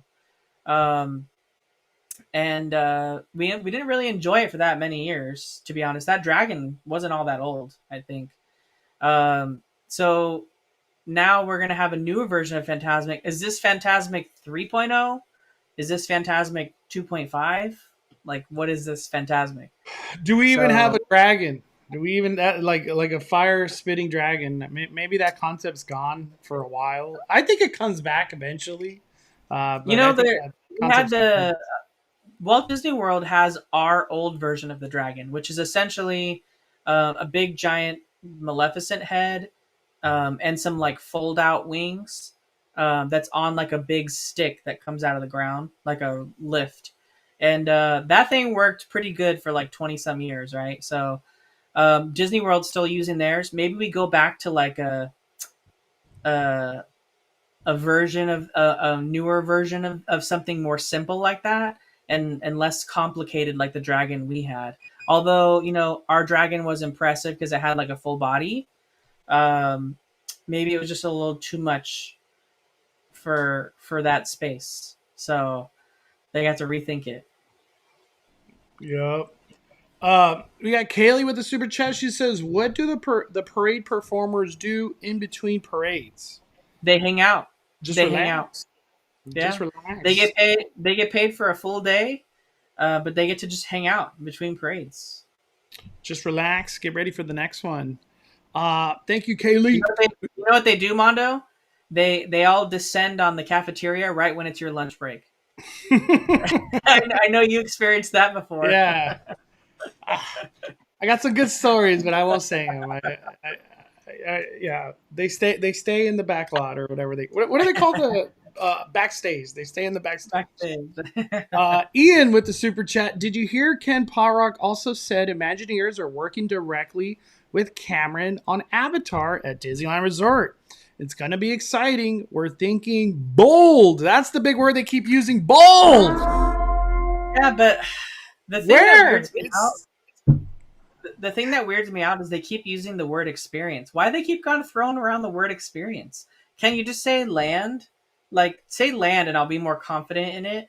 But experience is making me have less confidence. Hey, watch it be Phil Magic. Well, here's a question for Peter. I don't know if Peter's still watching right now, but something wild, and Mondo's kind of been talking about this too. Even what do you think about this, Mondo? This is totally speculation Sunday right here. So what was the Galactic Star Cruiser? The Galactic Star Cruiser was that. Would you not classify that as an experience? Oh, so yeah, I could totally call that an experience. Yeah. So what if the Avatar experience is something immersive that you stay in? It's an experience. I would want to get excited, but they said capacity as well. So I think it's big, Danny. Whatever it is, it's something big. But then they don't want to call it land. Why can't they say land? Yeah, they got just That's say the it. weird part about this whole thing. I don't get Say it. land. Say land. Why? Like, it's simple enough. Like, I don't even know. Have they ever called anything recent, like the last 7 years, like experience? We're bringing King Thanos experience. Not like I've never heard them call stuff experience. It's always like we're No, they bringing use this new attraction. attraction. We're bringing Yeah. this new land, this new show experience. Throws me off.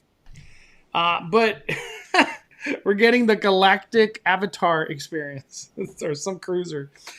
Rick with the super chat. Hey, we got Harbor 5-star hotels and McDonald's. What are you talking about? They got a McDonald's too, and it's like the ultimate McDonald's. It takes 2 hours though to go to that McDonald's. Yeah, it does. It No, does. Harbor has good hotels. They have really good hotels, and walking distance, you can't beat it. You can't beat it. I found a picture. Check this out, Danny. This was from DisneyGeek.com. This is the original dragon, right?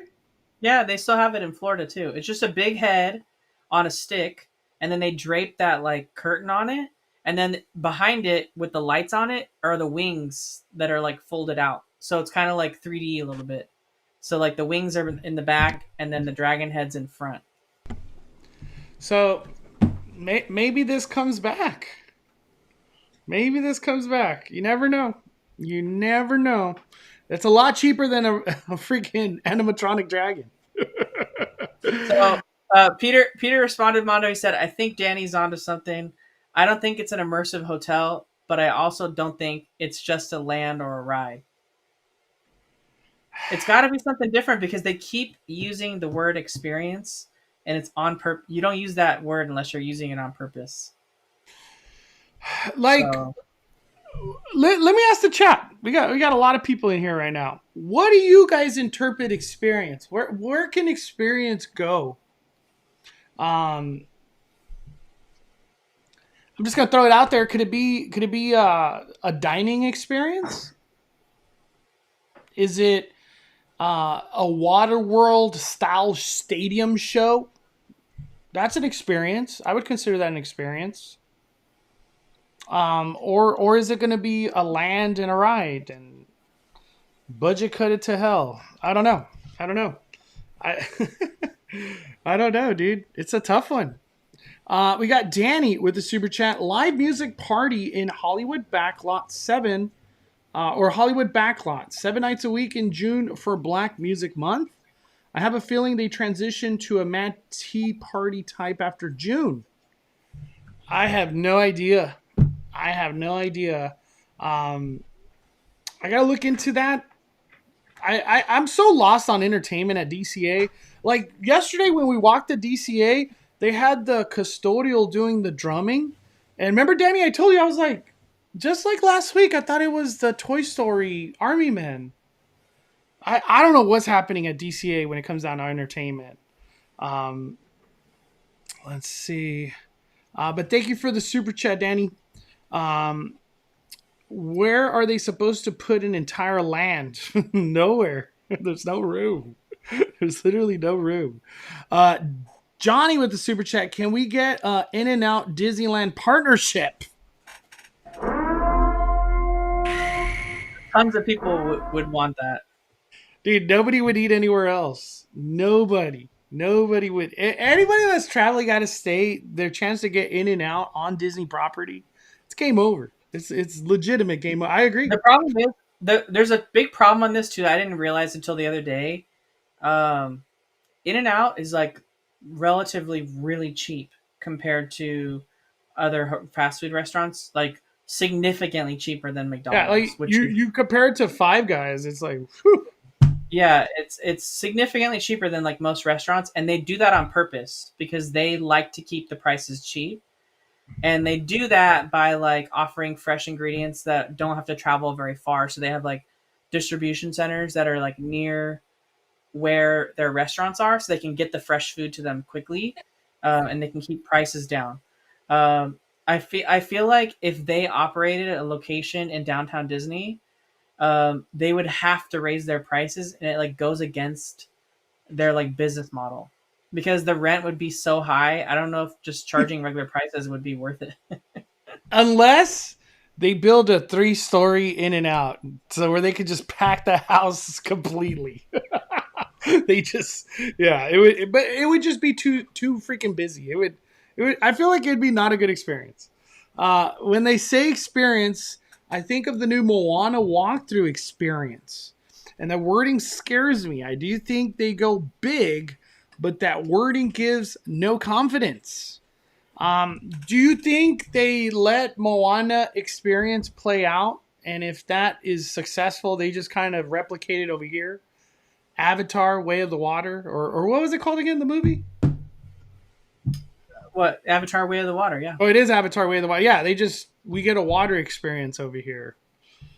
We got NF in the chat. Mondo says, Steakhouse 55, turning into an Avatar dining experience. You never know. Just huge blue people serving food.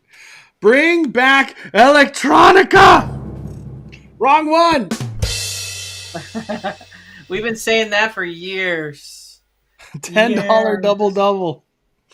I think at that point, what's the breaking point on a double where you're like, F that, I'm not getting that.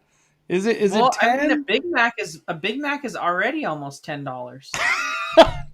Okay, I think the breaking point for me is $15. If a double's 15, it's like, I guess I'll get it, but that's not a common thing. Because really if you get fries and a soda, you're looking like 25, dog. Dude, it's like just over $5 for a double. It's insane how cheap they keep things still. Yeah, I can't believe a double is like around $5. It's crazy. McDonald's is no longer the cheap food. It's like, I don't want to say cheap food, but like the more affordable. Chris with the super chat. Could it be a 3D, 4D experience at the Magic Key Theater? Which one's the Magic Key Theater? Is that like I think he's saying you read that wrong. Oh, Magic Eye Theater. Is it maybe? I think he means like the PhilharMagic. No. The Magic Eye Theater is the theater in Tomorrowland that's sitting there not being used. Oh, I didn't even know that had a name, Danny. Magic Eye Theater? Oh my gosh. Dude, learn something new every day. Let me bring that up. Wow. Dude, don't forget nostalgia. Mondo, look at hit you with nostalgia right here, Danny. Don't forget in the Magic Eye Theater, Mondo, the whole ground moves. Wow. I guess this would add capacity, right? You got like 300 people in there probably, maybe more. Yeah, I guess I could see. Wow, I never thought of that. I didn't even know it had a name. I just always called it Tomorrowland Theater. Magic Eye Theater. Chris, thank you for bringing that up, my friend. I'll have that in my back pocket. Like, hey, you guys think they put that in the Magic Eye Theater? So like I could look cool. Oh man, Magic Eye Theater, dude. In the state of Disney and where they're at with things, I could totally see them bring an experience there. The whole concept of 3D, 4D, totally water, wind, the ground moving.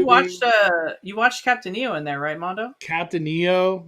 Oh, I wish I had a recording of it, dude.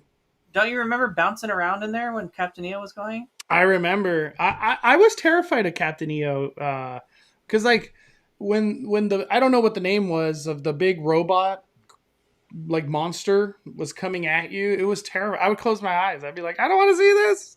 What the hell is this show? I almost want to watch a Captain EO like walk or POV of it.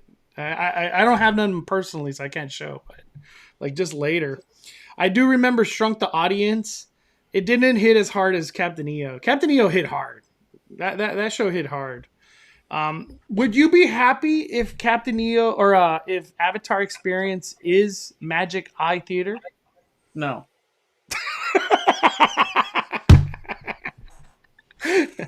I don't think there's nothing bold about it, right? That one wouldn't be bold. Uh, hey, to reference Kaylee, can we see Avatar Land come to Silly Symphony Swings all the way to Little Mermaid? They could fit an Avatar Land there. I could see it No. happen. They couldn't fit it. They can't build a ride building though big enough. If we lost that downtown Disney, though, it would have to move. I don't know. I have to look at aerial maps and stuff to really. But man, I don't know. I don't know where you put bold in a theme park that doesn't have space. I don't know. I really don't know. There was something else Disneyland related I wanted to talk about, and I can't remember. It's just like you were talking a lot about Disneyland Forward and like how it's been the big topic of conversation. Oh, long story short, Danny, in Disneyland Forward, Orange County Register wrote an article, and they talked as like if things are going to be happening. And I thought it was very interesting from the aspect that like anytime Disneyland Forward would get talked about, it was always like this, I don't want to say imaginary concept, but it was like it could happen. It's in the air. They would like it to happen. I'll bring up the article so you can see what I'm talking about. But I feel like they're getting. I was just gonna say they're getting more confident in the way they talk about Disneyland Forward. You were also going to talk about. You were going to show the Orange County Register article about Avatar. You were going to pull that up too. You said you were going to bring that up. Yes. Let me see. Let me bring up the Disneyland Forward one real quick, Danny. This one right here. It says Disneyland lays out theme park expansion plans for the next 30 years. And then they talk about the proposal before the end of the year in early 2024. But right here, to put it simply, Disneyland Forward sets the stage for significant and multi-decade investment in the future.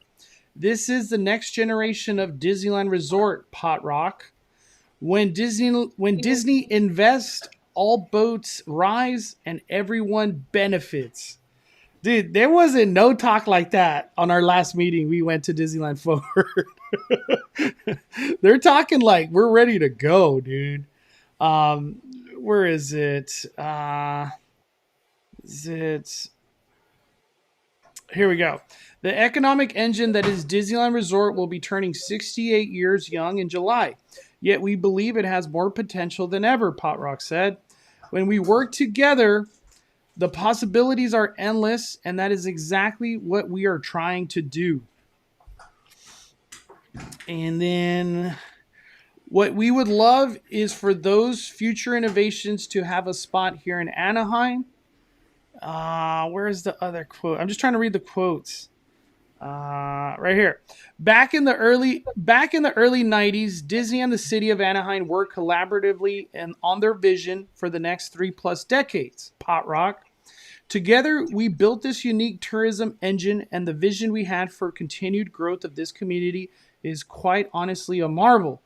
This is a very unique and special and advantageous benefit to the city of Anaheim, Orange County, and in fact, the entire state. We are incredibly excited about the opportunity to do it again as we look to the next 10, 20, and even 30 years ahead. Wow. If that doesn't say Disneyland Forward is coming, I don't know what will, Danny. That's the president of Disneyland saying that, dude. What is your thoughts? Well, yeah, we all know that we know the timelines, right? We've talked about it before on here. We know that in June they're going to make the proposals public. At some point, they're going to submit them towards the end of the year, so like October, September, and then hopefully the city will review them for approval in the early part of 2024. So they really have to garner the public attention and support around it because what they don't want is they don't want these hearings and public approval, seminars going on and taking place when the city's reviewing these proposals, for there to be a big audience full of people that are like, we don't want it, we don't want this, which is exactly what happened when Disney proposed building a new parking lot behind all the hotels on Harbor Boulevard, and which is why they scrapped that idea, right? So everyone came to those meetings. All the businesses were protesting that they didn't want Disney to do that. So, they could have an entire community of homeowners that live along West Street and along Catella and parts of Ball Road that just say, we don't want this. Disneyland's been here for 68 years, and this space was never going to be used for theme parks, and now you want to use it for theme parks. I didn't buy a house next to a theme park. I bought a house next to a hotel. I bought a house next to a parking lot. These are quiet things. I didn't buy a house next to a theme park. And for them to build a theme park there changes the value of their home, changes the quality of their life, right? So they have to really drum up the messaging over the next few months to get the public behind it. They keep hitting home over and over again. This is going to bring a ton of money. It's going to bring so much, when we succeed, you succeed. Like, they have to really hit home all the different positive aspects of Disneyland Forward, because they need to get that in people's brains so that the negative doesn't outshine it, because they were won over with the negative before. So, if they want to be able to do anything at all in the next 30 years, they have to have this space rezoned. So, we're going to keep hearing a lot about it. We're going to keep hearing a ton of a word about it, but we won't really know anything until early parts of next year, maybe even spring. And what we will probably start seeing in spring is if there are dissenters and people that don't want it, those are going to be all over the news in the first parts of 2024. We're going to see news articles. We're going to see major news media outlets picking up on these stories of people battling Disney. So, like, even the mayor and like city members and council members and the board that don't want that, and that are trying to advocate for the people that live in Anaheim, though they could be dissenting against the project and really hiding their opinion on it, right? It wouldn't be the first time they've done that, even when Disney was trying to build their new hotel that never got built. They all waited until the very last minute to say, we don't want this. And then, took away Disney's tax break for it. So it's, we're going to see this constant positive messaging. But I think we talked about it many times before, the most important thing is that Disneyland Forward is nothing, right? It's just the ability for Disneyland to expand if it wants to. They could even get this Disneyland Forward rezoning approved and then do nothing with the space forever. They just want the option to do it if they decide to. And low key, they have a ton of land that they have done nothing other than a parking lot with. Just saying. There's a lot of land that is, in a sense, unused. Like Danny just said, it could all get approved and they just sit on it. They just want the option, right? Because right now, we all know Disney's not they're not here to spend money right now, right? They're laying off people. They canceled $1 billion project to move their employees from one coast to the other. That might sound like they are saving money, but we are forgetting that they were going to get over $500 million in tax breaks. There was an incentive, right? The whole reason why Bob Chapek chose to even go over there was for the tax incentives, right? So they're canceling all these projects they spent a ton of money on. The Galactic Star Cruiser, we don't know what's going to happen to the hotel that's there. That was a really expensive project and hotel, very detailed. What happens to it? Does it sit there? Does it get torn down? What happens to it? Either way, it's losing money, right? It was something that that they spent money on that people are no longer paying to go to. They spent a bunch of money on Harmonious. They're just destroying it. They spent a bunch of money on movies the last few years that haven't really done very well. So they haven't had a lot of wins lately. They've had some wins. Avatar, right? That's going to carry most of the 2023 year for it. Avatar 2 almost made as much as Avatar 1, which is an incredible success for them. So that made them a bunch of money. Guardians of the Galaxy's done really, really well. No Way Home, technically. Yeah, No Way Home, technically, like whatever royalties they got through Sony with that. We still have The Little Mermaid coming. Whatever that does. Indiana Jones. Yeah, Indiana Jones. I'm not too excited about that one, but Indiana Jones. I'll see it because it's Indiana Jones, but like I'm not like. We got not Loki. Like we got yeah, Loki. we got some stuff coming. So like Disney's like even if this gets approved, they may not. They're not like ready and rearing to spend a bunch of money. Like yeah, sure they've talked about publicly that they've got $17 billion to spend at Walt Disney World. I don't know what they said the time frame was that, but 10 years. 10 years. Okay. So they got to spend some money, and they have to spend money there, obviously, because they got to compete with things that are coming up around it, aka Epic Universe. Epic Universe, man. So it's just, I think people just need to like figure out, like, we're going to hear a lot about Disneyland Forward, but just know like Disney's trying to paint it in a really positive light right now and speak about it really positively everywhere. Like it's this big thing because they have to, because they got to make the message positive so that the city and the residents of the city that live near it, they're like, okay, this is good for us. So that there's not someone, because we might start seeing closer to the day that it's going to get approved, the opposite message, right? We might see some protests on the street outside of Disneyland saying, we don't want that. We don't want this coming in here. We don't want that. That could come. We don't know. We've had Disneyland's not, a stranger to protests outside. So who knows? There's a lot of things that are on the horizon, but the Disneyland Forward stuff, like we're getting close to when they have to submit. And that's when we'll find out what's actually going to happen. Mm-hmm. We got Mark W. Happy Speculation Sunday. Congrats, Danny, on 5,000. Let's go. Woo! Thank you. Dude, 10,000's next, Danny. 10,000. Danny hit 5,000 subscribers on the YouTube. If you guys are not already subscribed, subscribe to Danny. You have like another 1 or 2 videos from Walt Disney World, right? Yeah, I've got one coming tomorrow. Oh, damn. But thank you, Mark W. Happy Sunday, brother. Hope you and the family are doing well. We also got Beverly with the super chat. Disney wants to turn the resort into a bubble, just like it is at Walt Disney World, rather than having their guests dodge the homeless on harbor. Damn.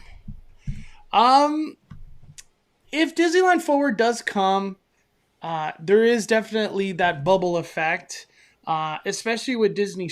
I want to say Disney Springs, but if Toy Story did become like a Disney Springs-esque, where it's just like this new expanded shopping center that's Disney bubble, I could see that. I feel like they need more hotel though. More hotel. Disneyland Forward is going to bring tourism Disney already brings tourism from all around the world, but even more around the world. This concept of a new Disneyland, a new California Adventure being added is just insane. Let's see, but thank you, Beverly. Appreciate your support and kindness. USC Greg says City of Anaheim got a huge win with the DVC villas, full transient occupancy taxes. Let's see. Fathom Events is showing Raiders of the Lost Ark on June 4th and June 7th. Man, I can't wait. Disney's about to unload a lot of media, dude. We got we got the new Miles Morales Little Mermaid, and Indiana Jones. Like boom, boom, boom. It's gonna be wild. A lot of Disney content coming. Johnny with the super chat. Can we also get a Five Fires land, please, dude? I wish. Danny, if I gave you the helm, you get a new theme park. It's a third park coming to Disneyland. Like, what is your first land that like really? It's like the dominant land of this new theme park. What would it be for you? Where are you taking it? I really want Disney to put a water park in. And a lot of people were saying like bringing a Moana themed water park. That'd be really cool. Even going something along the lines of like a retro future theme park, like water park aspect to it. I know water park's really niche, right? Like it's not like a huge crowd draw, but it is sometimes. I just feel like I just don't feel like there's that much space at Toy Story parking lot to make a theme park big enough that's like on the level of like Disney California Adventure. I will say we already know the Great Wolf Lodge works, which is an indoor water park. They just turned Toy Story into an indoor water park with just Toy Story IPs. I think if I was to bring a land, I would bring Lion King and in all its glory. Just this huge Pride Rock. Just I want Lion King to come as close of immersiveness as Animal Kingdom feels. So like when you walk into Lion King land, like you're in freaking Lion King land. And I'm talking the animated version, not the new Lion King that came out. That would be where I start. I would start with Lion King. Agent X, 7 months of membership. Hey, Mondo and Danny, do you guys think the Metro sets at Universal will ever be used for HHN again? I will say yes. What do you think, Danny? I hope so. I love being down there for HHN. And it's certainly a much nicer walk than going all the way to where Curious George is. I say yes, Agent X.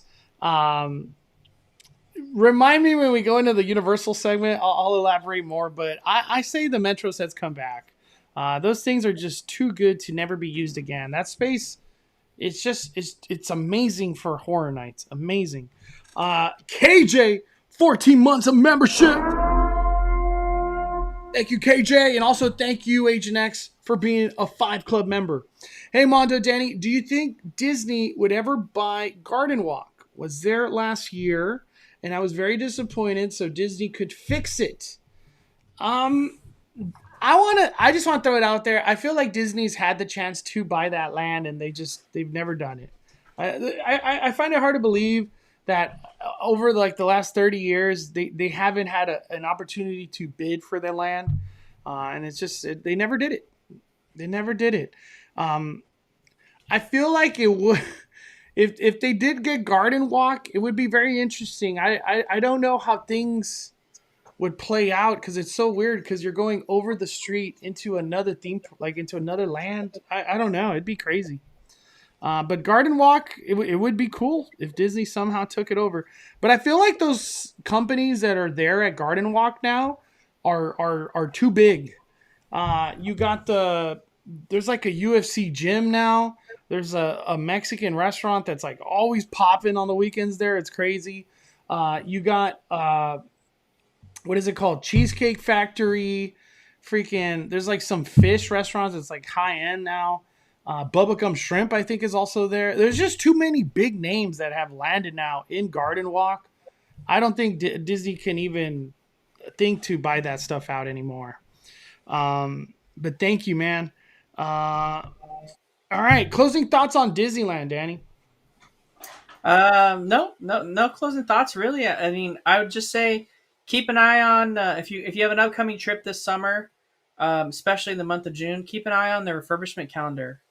So many things you don't expect to be closed a lot of people come in summer because they expect everything to be open. There's going to be a lot that's closed. So just check the calendar. I would say that's the biggest tip for anyone watching, maybe watching the replay. If you have a trip planned and you just come, you come on default every summer and you don't think about it. You're like on autopilot. You're like, oh, I'm going to ride this. I'm going to ride that.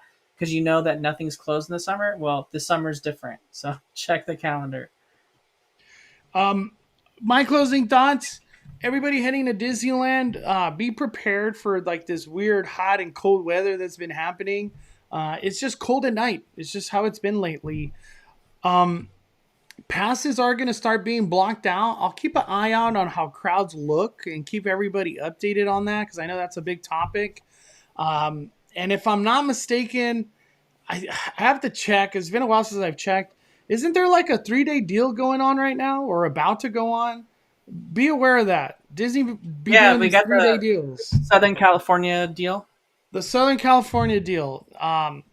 Consider it. It's a very good deal where you get to come to the parks for 3 days at a great rate, at a very good rate.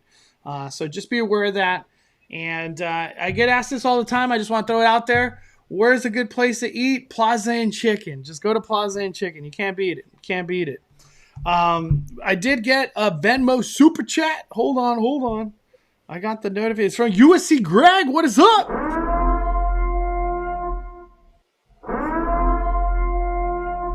Let's see. Hold on. Trying to bring it up. He says, support in the fire. Thank you, Greg. Appreciate you, man. Let's go. All right. Thank you for the support, Greg. Always appreciate your kindness, my friend.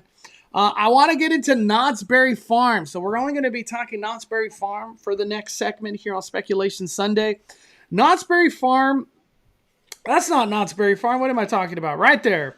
Knott's Berry Farm is about to kick off all their summer entertainment, and that involves summer nights. It involves Ghost Town Alive, and the biggest one for me is Fiesta Village is reopening. Our Knott's Adventure, my favorite Instagram to follow with all the Knott's Berry Farm news. She put out the entertainment schedule, which is awesome because trying to get this information is not easy.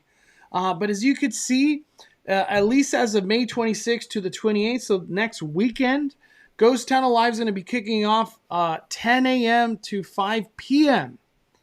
And Crazy Kirk and the Hillbillies are going to be going over there at the wagon camp.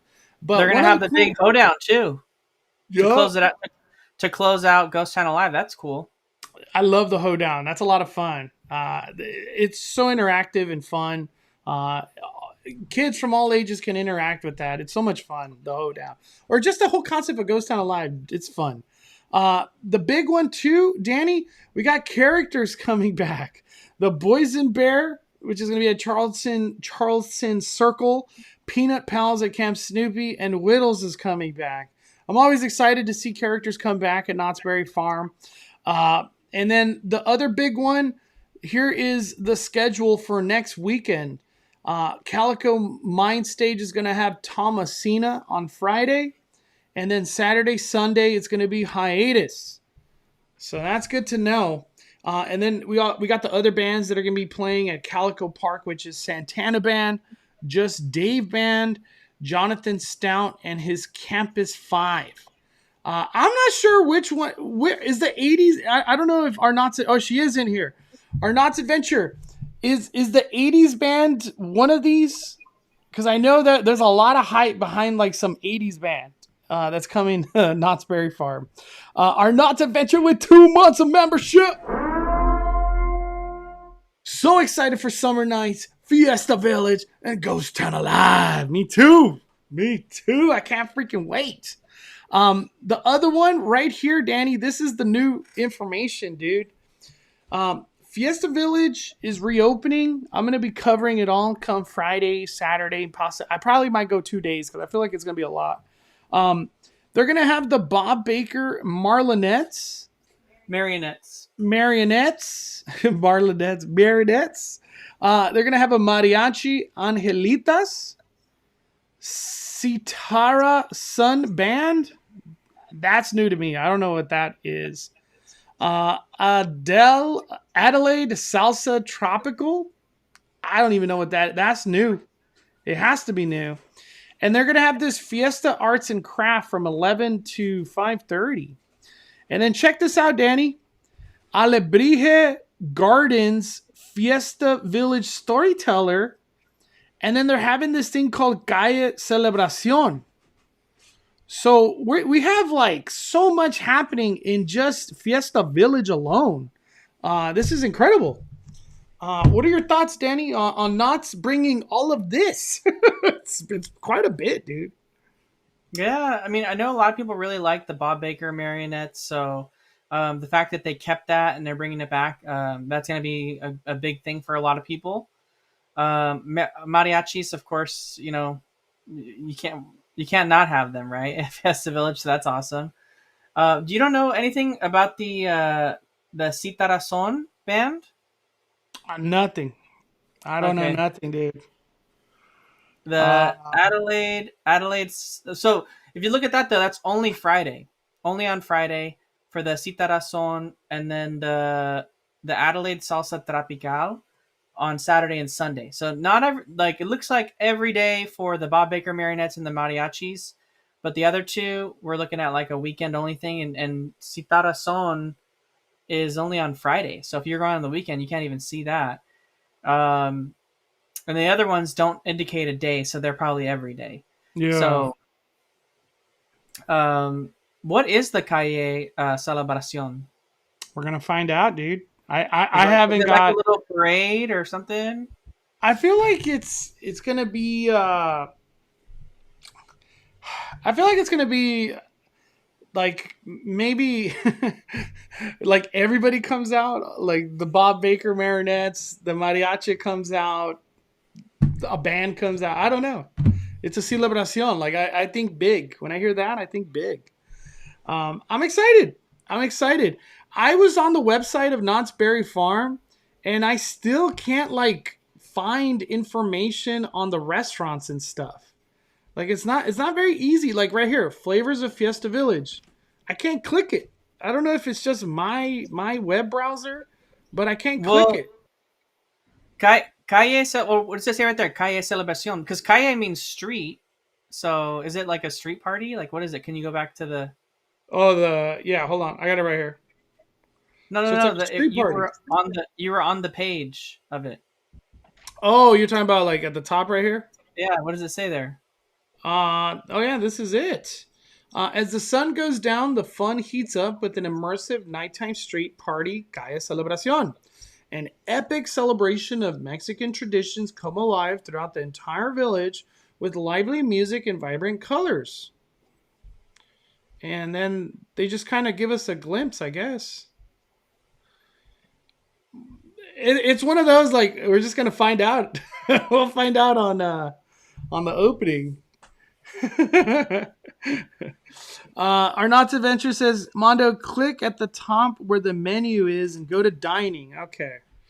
At the top where it says, is it park info? Rides and experiences? Where do I go to dining? Oh, right there. All right. And then do I just click like, oh, this is it. Baja Taqueria. Oh, but can I go to just like Fiesta Village? No, just click the. Click oh, the right Baja. here. There it is. Wow, I've never seen this part of Knott's Berry Farm website. And then this is all they gave me. Okay. What? That's all they gave me?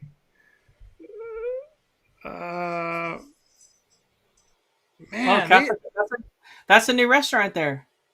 The Casa California. Wow. To me, that's brand new, Danny. I don't recall them saying that. What? Casa California. What is Casa California? Craving delicious Mexican cuisine in the heart of Fiesta Village? Casa California Restaurant is a colorful and inviting restaurant that promises an unforgettable dining experience. As you enter the colorful courtyard, you'll be greeted by an enticing aromas of freshly prepared Mexican delicacies. The menu is a treasure trove of favorites featuring mouth-watering options such as flavorful burritos, succulent birria quesadilla, and signature tamales bursting with authentic flavors. Each dish is crafted with care using high-quality ingredients and traditional recipe that pay homage to the rich culinary heritage of Mexico. To complement your meal, Casa California Restaurant offers a range of refreshing Coca-Cola fountain drinks, ensuring a pairing for your festive feast. Damn. That's new to me, dude. Wow. All right. I'm very excited for Fiesta Village. Ghost Town Alive, I'm very excited. And Summer Nights, I'm excited for the music. I am not excited for the food. The food has a long way to go to win me over. That's how I feel about that. I think a lot of people could relate to that one. Let's see. She said, no, go back to all of them. Just scroll to all the locations. Man, they don't make it easy. Arnott's Adventure. All right, let me go back. Oh my gosh, it took me all the way out.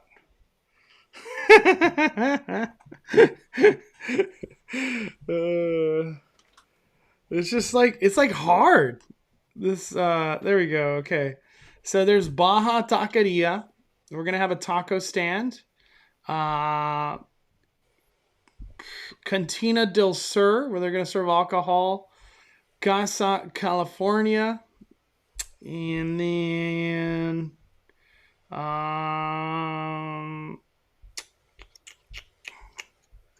here we go. Papa Mexicanas. That's the other new one. Hold on. Let me go back. That's the one I want to click on. Okay, that's it. Yeah, Papa's Mexicana is the other new one. Damn. I want that right now. Papa's Mexicana. A culinary must-do for French fry enthusiasts seeking tantalizing twist on a classic favorite. In a vibrant corner Fiesta Village, this is Loaded Fries dining location takes comfort food to a new heights with mouth-watering specialty carne asada fries. I'm not going to keep reading. This is Papa Loca, pretty much, right, Danny? That's how I interpret this. Yeah, it's a little twist on it. And last show, Arnott's Adventure told us that Fiesta Dogs is turning into this location. So for all the people still wanting to get their French fry fix at Knott's Berry Farm, they're coming. It's going to be Papa's Mexicanas. I kind of like Papa Loca better as a name, but just saying. Yeah, Papa Loca is fire. She said Papa's Mexicanas is going to be taking over where the cantina used to be. Oh no, where's the cantina? Where the water fountain is, or where the water fountain is. Like if you're walking from Silver Bullet, as soon as you get into Fiesta Village. Oh, right where we would always wait to get like stuff during the festivals? Yeah. Oh, okay. Wait, I thought she said we had it backwards. Fiesta Dogs is going to be Baja Taqueria. Oh, okay. So she said she had it backwards last show. Oh, so, man, I'll be covering all of this on Friday, opening day. We'll get it all solved by then for sure. But thank you. Are you going to be there at Road Drop? Yeah, I'll be there at opening. That's my goal. I'm very excited for Fiesta Village and everything to come. Knott's Berry Farm, I have to be there multiple days. That's how I feel. There's just a lot of coming for summertime. I'm very excited to just hang out in the evenings, especially if Disneyland ends up being like crazy packed, which it probably is during summertime. But it'll be nice. It's going to be nice to have all this back at Knott's Berry Farm. Anything else you wanted to talk about at Knott's Berry Farm, Danny? Nope. Covered it all. All right. Let's move on to the last one. Universal Studios Hollywood.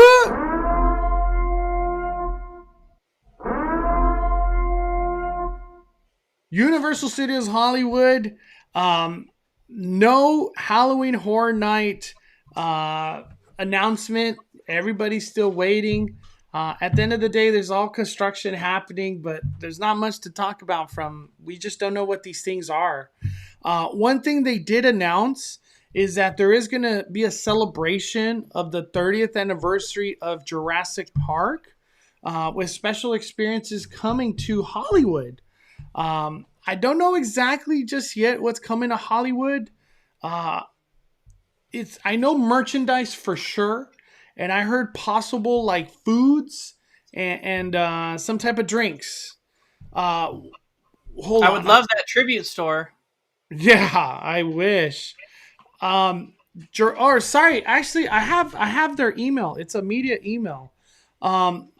Jurassic themed foods are coming to Jurassic Cafe, and there's gonna be grilled veggie and beef skewers, Brazilian cheese bread, raptor hummus, coconut flan, dino chocolate tres leches cake, and a family feast, which is 2 half chickens, 2 skewers, hummus, chips, cheese balls, mojo pork, and vegetables. Wow, that is a tongue. So Jurassic Cafe is getting a whole new menu. Guests can quench their thirst with Jurassic World themed box water, an exclusive Jurassic Park 30th anniversary called Wild Refresher. And it's Fanta flavor or amber mojito. And the popular Isla Nubar is going to get Jurassic water cocktail and a dinosaur themed wines, Predator Dactyl Rose. And Blanco Asa Oris. And there's a Volcano Tiki Cup coming. It's a brand new souvenir. One thing to add to the whole Jurassic Park coming to Universal, Jurassic Park is going to be played on the big screen at City Walk the weekend of June 9th. So if you want to watch Jurassic Park one more time in the big screen, June 9th at City Walk. That's pretty cool. They're going pretty hard for Jurassic Park the ride. That's pretty cool. Very, very cool. I will definitely be trying a lot of that stuff. I'm going to cover that for sure. Somebody said there's a lot of stuff you got to cover this summer, Mondo. Michelle said, so you mean a whole chicken? No, it says here. Where did it go? Oh my gosh, I lost. I'm in Florida. Well, it says 2 half chickens. It says 2 half chickens. That's not a whole chicken.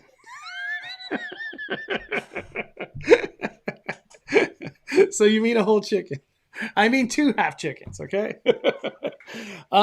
Universal Studios Hollywood. We are still in the boat of like all speculation happening with Halloween Horror Nights. As much as I want to really dig into like, could it be The Last of Us? Could we get Evil Dead Rise? What's the other one? Megan. It's like it's just we see all these facades, but like there's nothing to go off of, at least as of now. I hope announcements do come, and as soon as they do, we'll go into detail about all of it. But the big one that happened is the walls went up around animal actors and special effects building. Hopefully at some point in time we hear construction finally start to begin. I still, you know what I feel, Danny? I feel like even if construction starts, Universal is not going to say anything. Like, I don't know what's coming there. That's how I feel like it's going to go down. Yeah, they're going to just be like really secretive about it. I think one thing we know Chucky's coming, and we know maybe Megan's coming with Blumhouse.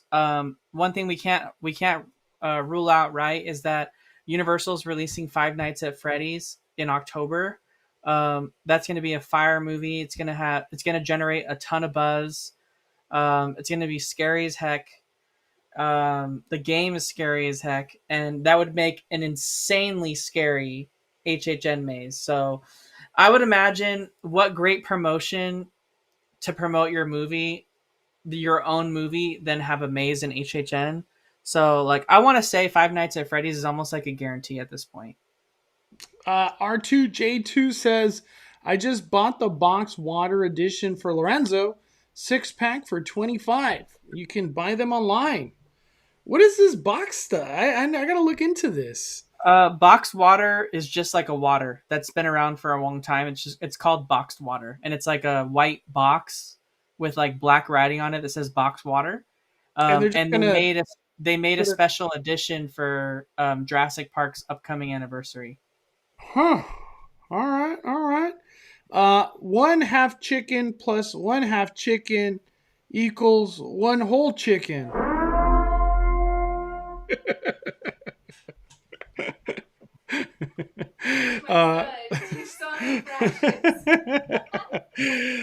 Another thing to talk about right here. Dark Arts is coming back, everybody. It's coming. May 27th through the 29th, and then it goes in a hiatus to the 17th of June. We want the Death Eaters.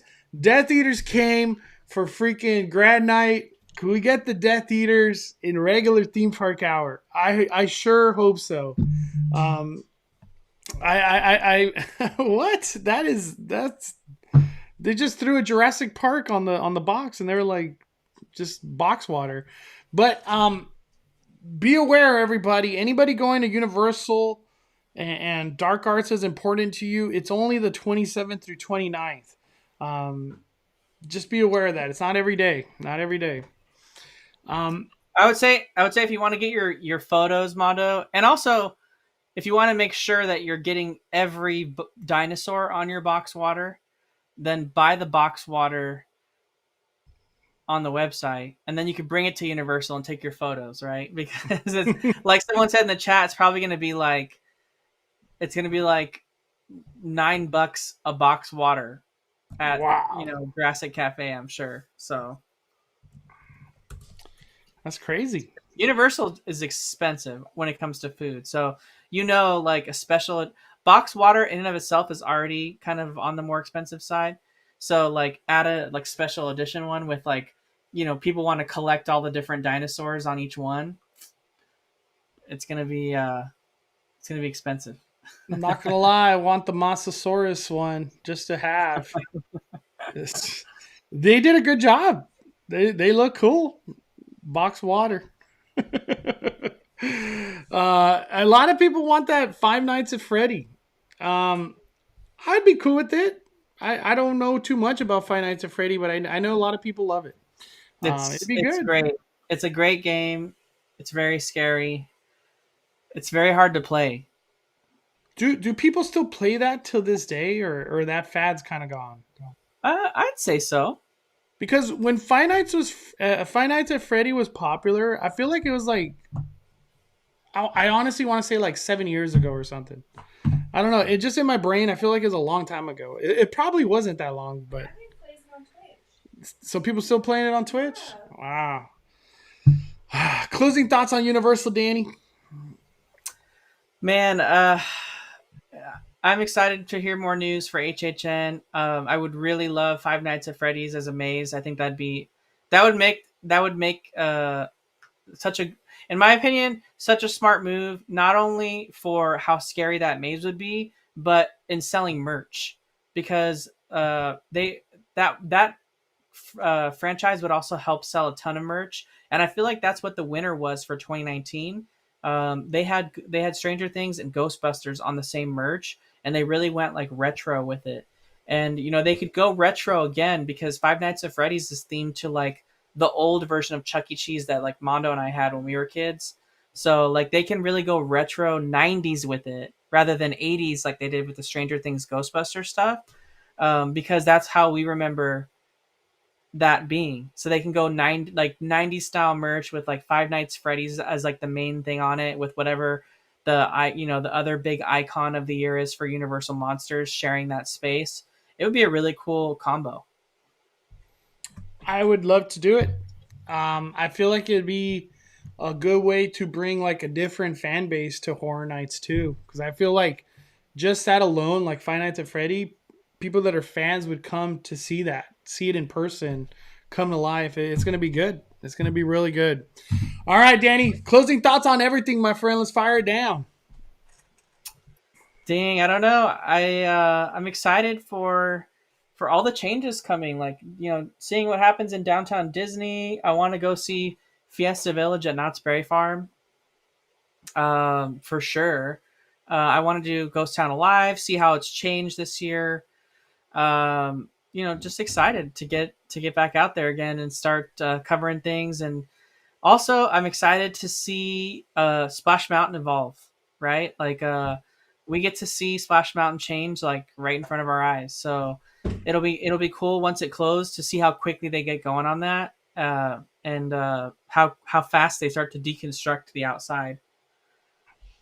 There's gonna be a lot of days, Mondo, for you to be able to cover changes on that. Like they start bringing in the trees and the theming that make it look like Louisiana on the outside. That'll be a whole update.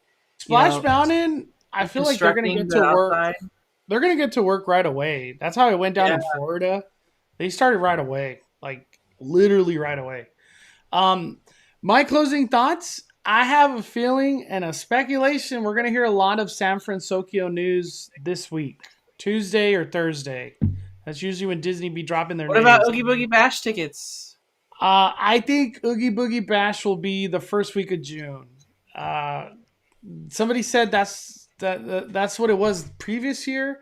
I think they're going to stick to it. Disney's a creature of habit. So I say the first week of June.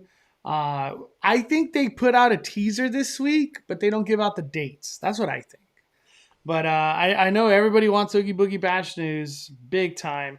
I just hope Oogie Boogie doesn't fall on the same exact day as Halloween Horror Nights, or it doesn't fall on a day like Scary Farm. I hope they're all just different days so I could go to all of them. I want to do them all. But my closing thoughts, if we get San Francisco news, it's going to be incredible. I hope we get to find out like as much as I want more details about everything, I want a foodie guide because San Francisco's like food dominant. That's what's the big news there is cerveceria. What could come for Lucky Cat? What is it called again? Lucky Cat Cafe, I guess. Lucky Cat Cafe. Is Baymax the only meet and greet, or is it more? I feel like that's where the big news is coming, and I'm just waiting for that Main Street Electrical Parade announcement. Before we get out of here, Johnny drops a super chat. Just wanted to say, Mondo, hopefully we get a Six Flags update. I know it's far. Six needs damn love, but I'm so glad I kept the Diamond Elite Pass. Man, Been a while since you've been out there. Oh, I don't even remember. And now you waited. Now you waited till like the hottest time of the year to go. The Wonder Woman. That was the last time I was there. I saw Superman was doing meet and greets at Six Flags, and I was like, maybe that's enough to get me out there. I don't know. If they put out a Batman out there, I'd do it. I'd go out there. It's kind of corny, but whatever. It is what it is. Six Flags, there has been nothing that like I want to go so bad and do this crazy drive. It's just not happening. But like if I live far to Knott's, I would drive to Knott's. Summer Nights, Ghost Town Alive, Fiesta Village. Like I'm getting my money's worth there. All right, everybody. Thank you guys so much. But before we get out of here, Danny, give people an update on your podcast. Yeah, new podcast episode comes out on Tuesday, per usual, the 5571 podcast. And then new video tomorrow from Walt Disney World, second video on that. And then sometime this week, I'm going to have the video that Mondo and I filmed at Disneyland come out this week afterward. And then I'll have another Disney World video after that as well, too. Well, I don't know. I'm debating still on whether or not I just shove it all into this video coming out tomorrow and then don't have a third one because it's like kind of not enough to fill, I feel like, a third video. We'll see. We'll see how it ends up going. But for sure, two more videos coming. I was going to say one big second one. That'd be good. Marie D, how are your shoes after Splash? They're surprisingly good and not stinky. That's the main one. I'm so mad. Yeah, Mystery Bay, she's already complaining about. I bought it for you to throw away your stinky Yeah. ones. She bought me new shoes, and then if Splash Mountain ruins, that would have sucked. All right, everybody. Thank you guys so much. Big thank you to Just Ask Danny. Another awesome and fine fire speculation Sunday. Have a good night, everybody. We are firing it down. The Cali Bay and Just Ask Danny are calling it a day. I'm the main host, Mondo.